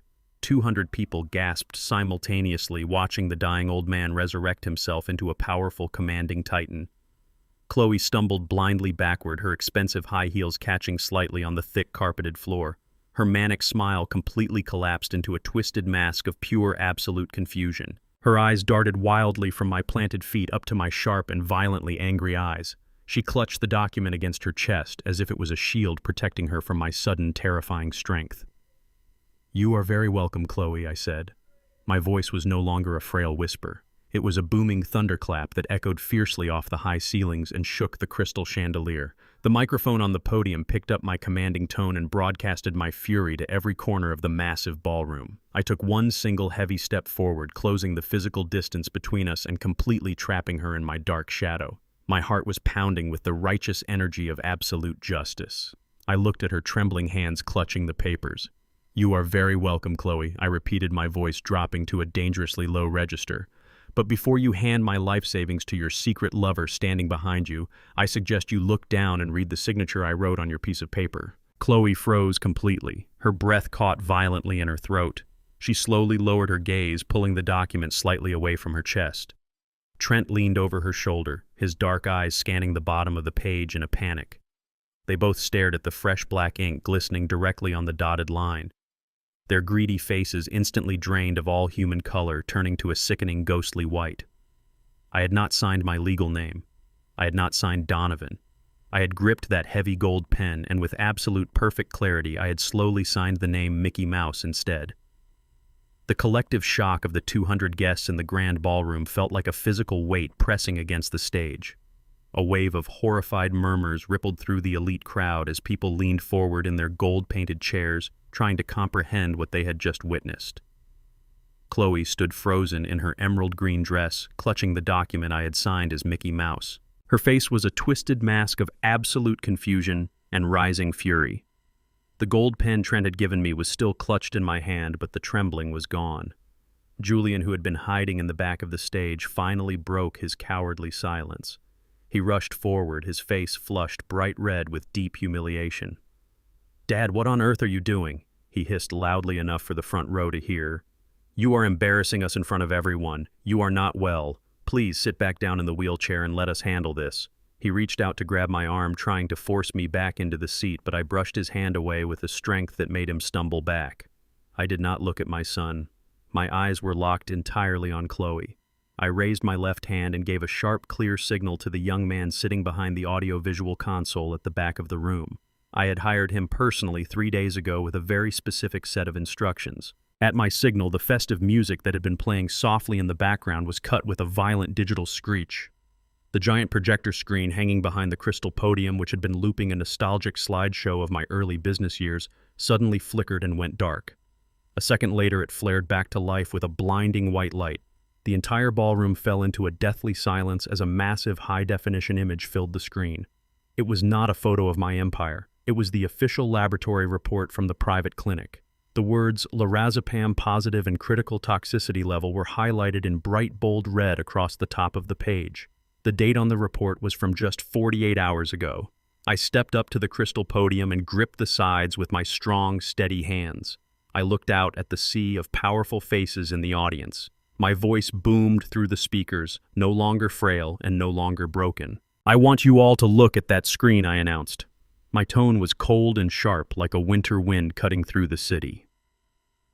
"For the past 3 months, my daughter-in-law and my son have been telling you that I am losing my mind. They have been whispering behind my back that I am unfit to run the business I built from nothing. They wanted you to believe that I was fading away so they could steal every penny of my $12 million legacy right in front of your eyes. They told you I have dementia. But as you can see from that medical report, I am perfectly sane. I am fully lucid. And I am standing here today because I chose to fight back." I turned my body and extended my arm, pointing my finger directly at Chloe Hart. "I have been systematically poisoned with massive doses of lorazepam for 90 days straight," I said, my voice trembling with a righteous and ancient anger. I was being drugged in my own home to mimic the symptoms of a dying mind. And the person who is crushing those pills into my tea every single afternoon is standing right here on this stage. I am pointing at a cold-blooded predator. I am pointing at the woman who tried to turn me into a living ghost. Chloe let out a sharp, shrill scream that pierced through the quiet room. That is a lie, she shrieked, her voice cracking with a desperate and manic energy. She looked at the audience, her eyes darting wildly, searching for anyone who would believe her. He is delusional. The poison has clearly caused him to have a psychotic break. That report is a forgery. Julian, tell them your father has lost his mind. Julian stood there with his mouth hanging open, looking back and forth between his wife and the massive medical report on the screen. He was trapped between his greed and the undeniable truth. He looked like a man watching his entire life catch fire in real time. I did not give her a second to recover. I gave the final signal to the technician. I am a man of facts, Chloe, I said quietly, my voice carrying a terrifying weight. And the facts do not lie. The projector screen flickered again. The toxicology report vanished and was replaced by a crisp, high-definition video feed. The quality was so clear it looked like a movie. The timestamp in the corner showed it was recorded just 5 hours ago in the kitchen of my estate. The crowd erupted into a low, collective groan of absolute horror. On the screen, they watched a close-up shot of Chloe standing at the kitchen island. She was wearing the exact same emerald green dress she was wearing right now. The camera angle was perfect, capturing her face in profile as she reached into her designer purse and pulled out a small orange prescription bottle. The ballroom was so quiet you could hear the faint sound of the video audio through the massive speakers. They watched as she poured a dozen white pills onto a cutting board. They watched her pick up a heavy metal rolling pin and crush them with a look of cold professional concentration. And then the final blow. The video showed Chloe carefully scraping the toxic white powder into a pot of steaming soup. She stirred it slowly, humming a cheerful tune while she prepared my execution. The footage was undeniable. It was a 4K record of a crime in progress. Chloe watched the screen, her face turning a sickening shade of gray. She realized in that moment that she had been watched every second of every day. She realized that the old man she had treated like a fool was the one who had been holding the camera. The elite of Atlanta who had just a few minutes ago looked at me with pity were now looking at Chloe with absolute disgust and pure terror. The woman who wanted a public legacy celebration had just received a public trial, and the verdict was already written in the eyes of everyone in the room. I stood tall under the white spotlight, watching the woman who tried to kill me finally realize that she had nowhere left to run. The hunter had become the prey, and the trap had finally snapped shut. The silence in the ballroom was no longer respectful or pitying. It was the heavy, suffocating silence of a tomb. 200 of the most influential people in Atlanta sat frozen in their seats, staring at the massive high-definition screen. The video of Chloe crushing the white pills into my soup played on a continuous loop behind me. Every time the metal rolling pin hit the cutting board, the sound echoed through the speakers like a gavel in a courtroom. I stood at the center of the stage under the burning white spotlight, feeling more alive and powerful than I had in decades. The poison was still in my system, but the pure adrenaline of absolute justice had turned my blood into fire. I turned my head slowly to look at my son. Julian was trembling so violently that the ice in his scotch glass rattled like a frantic warning. His face was a sickly shade of gray. He looked at the screen and then he looked at me, his eyes filled with a desperate and pathetic terror. "Dad, I did not know," he stammered, his voice cracking and thin. "We just talked about the documents. We just wanted to manage the estate together because we thought you were getting tired. I did not know she was putting anything in the food. I swear to you, I did not know it was this much." He was lying. I could see the flickering shadow of the truth behind his eyes. He might not have known the exact chemical name of the poison, but he had watched me wither away for months, and he had chosen to say nothing. He had traded his father's life for a comfortable seat in my office. I stepped away from the podium and walked toward him. My footsteps were heavy and rhythmic on the wooden stage. I did not look like a victim. I looked like an executioner. "Julian, you sold me out for a piece of my empire," I said, my voice dropping to a low, cold register that vibrated through the floorboards. "You watched me struggle to hold a fork. You watched me forget the name of the woman who gave you life. You stood by and let this viper treat me like a stray dog because you were too lazy to work and too cowardly to face your own debts. You thought you were being a partner in a grand takeover, but you are a fool. You are the biggest fool in this entire room." Julian shook his head, tears of shame streaming down his face. "I was doing it for us, Dad. I thought we were a team. I thought we were securing our future." I let out a short, sharp laugh that had no warmth in it. "Our future," I repeated. "Julian, you were never part of her future. You were just the key she needed to unlock the front door. You were the useful idiot who provided the legal access." I turned my gaze toward Chloe. She was backed into the corner of the stage near the velvet curtains. Her emerald green dress was wrinkled, and her blonde hair was starting to fall out of its perfect style. She looked like a trapped animal looking for a hole to crawl into. She still clutched the document signed by Mickey Mouse against her chest. I raised my burner phone and hit a single button. "I told you I had hidden eyes in my house, Chloe," I said. "But I also had eyes outside of it." The projector screen behind me flickered one last time. The video of the kitchen vanished. In its place, a massive, glossy photograph filled the ballroom. It was the picture Leon had taken of Chloe and Trent in the hotel lobby. They were locked in a passionate embrace, their bodies pressed together in a way that left absolutely nothing to the imagination. The crowd let out a collective gasp of pure scandal. I swiped the screen again. A photo of them sitting at a dark corner table sharing wine and laughing. Swipe. A photo of them entering a hotel room together at 3 in the afternoon. The evidence of her infidelity was displayed in 40-foot high definition for every business partner and politician in Atlanta to see. "But I am not finished," I said, my voice rising with a terrifying authority. I swiped the screen one final time. 2 digital images of first-class airline tickets appeared side by side. They were booked on a private charter leaving for the Cayman Islands in 72 hours. I pointed to the names on the tickets: Chloe Washington and Trent Miller. There was no ticket for Julian. There was no plan for a family legacy. Julian stared at the screen, his mouth hanging open. The glass of scotch slipped from his hand and shattered on the stage floor. The amber liquid soaked into the expensive carpet. He looked at the hotel photos and then he looked at the plane tickets. He turned his head slowly to look at his wife. The realization hit him with the force of a high-speed collision. His entire world, his marriage, his greed, and his betrayal had all been built on a foundation of lies. "You were going to leave me," Julian whispered, his voice barely audible over the humming of the projector. "You were going to take the money from the plaza sale and just disappear. You were going to leave me here to handle the police and the lawyers while you ran away with him." The silence that followed was the most honest moment in that room. Chloe realized the game was over. She realized the $8 million was gone and the offshore account was empty. She realized the detectives at the doors were not there for security. The mask of the sweet, loving daughter-in-law did not just slip, it completely disintegrated. She dropped the document on the floor and stood up straight, her eyes turning into cold black stones of pure hatred.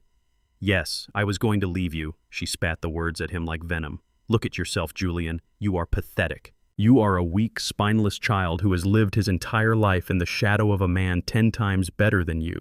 You could not even stand up to your own father when he was dying right in front of you.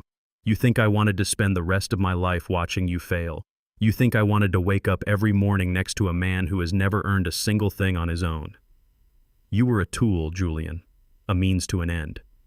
And the only thing I regret is that I did not give that old man the full bottle of pills the first night I moved in." The ballroom erupted into a chaotic storm of shouts and protests. The high society of Atlanta was witnessing a level of depravity they had only read about in crime novels.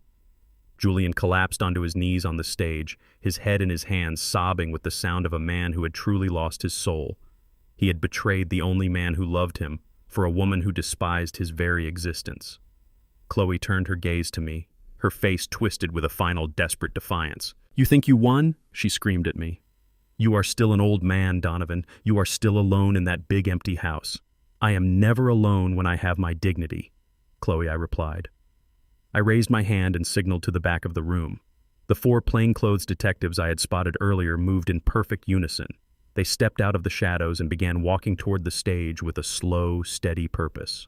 The crowd parted for them, their faces filled with a grim satisfaction. Trent tried to turn and run toward the service entrance, but 2 of the officers intercepted him before he could reach the heavy oak doors. They slammed him against the wall, and the sound of metal clicking echoed through the ballroom. "Trent Miller, you are under arrest for conspiracy to commit fraud and attempted murder," an officer shouted. On the stage, the lead detective stepped into the spotlight.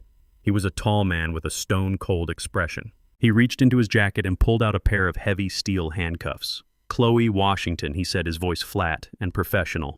"You are under arrest for the attempted murder of Donovan Washington, for elder abuse, and for grand larceny. You have the right to remain silent." Chloe did not go quietly. She began to scream and scratch at the air like a cornered cat. She tried to dive toward the back of the stage, but the detective caught her arm and spun her around. The sound of the handcuffs ratcheting shut on her thin wrists was the most beautiful music I had heard in 5 years. She was forced down to her knees right next to the sobbing Julian. I stood at the podium looking down at the wreckage of my family. My son was a broken man, and my daughter-in-law was a common criminal. The legacy celebration was over. I looked at Maya in the back of the room, and she gave me a firm, respectful nod. The Ghost Trust was safe. The empire was secure. I took a deep breath of the air in the ballroom, and for the first time in 90 days, the air felt clean. I was no longer a victim. I was the master of my own fate once again. I turned my back on the handcuffs and the tears walking off the stage under my own power while the elite of Atlanta watched in absolute awe. The war was over. I had won. The high ceiling of the country club ballroom seemed to trap the echoes of the chaos as the plainclothes detectives moved with professional speed. Chloe was no longer the Emerald Queen of Atlanta high society. She was a frantic animal caught in a bright spotlight. As the heavy steel handcuffs ratcheted shut around her wrists, she let out a piercing shriek that made the guests in the front row recoil in shock. The sweet and loving daughter-in-law facade was gone forever.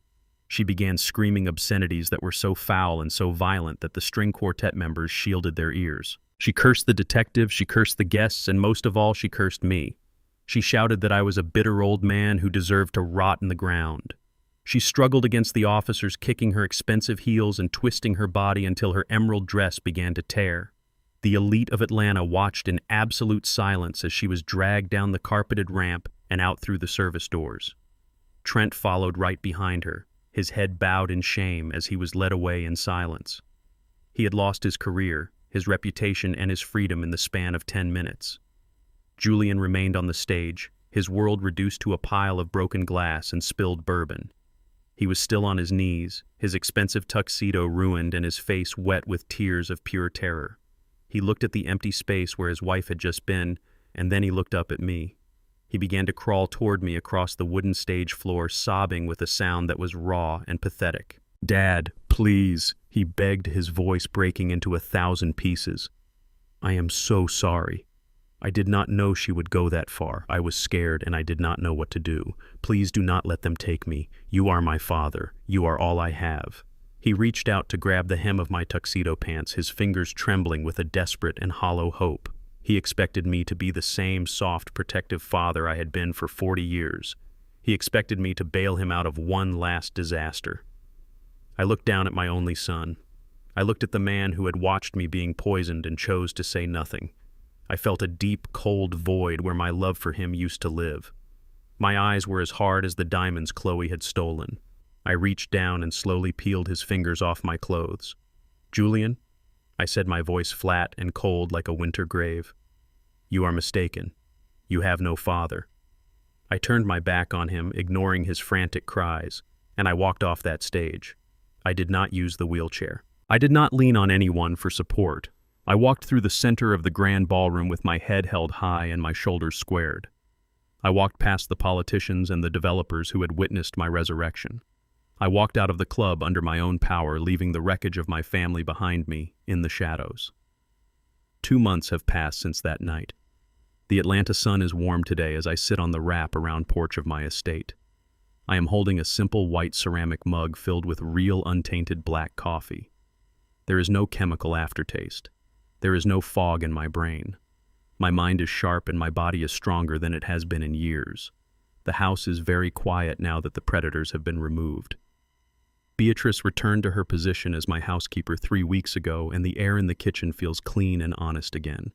I spend my mornings walking through the gardens and my afternoons managing my empire from the comfort of my library. Maya has successfully dissolved the Ghost Trust and returned the deeds to my name, but I have already begun the process of restructuring my legacy into a permanent charitable foundation.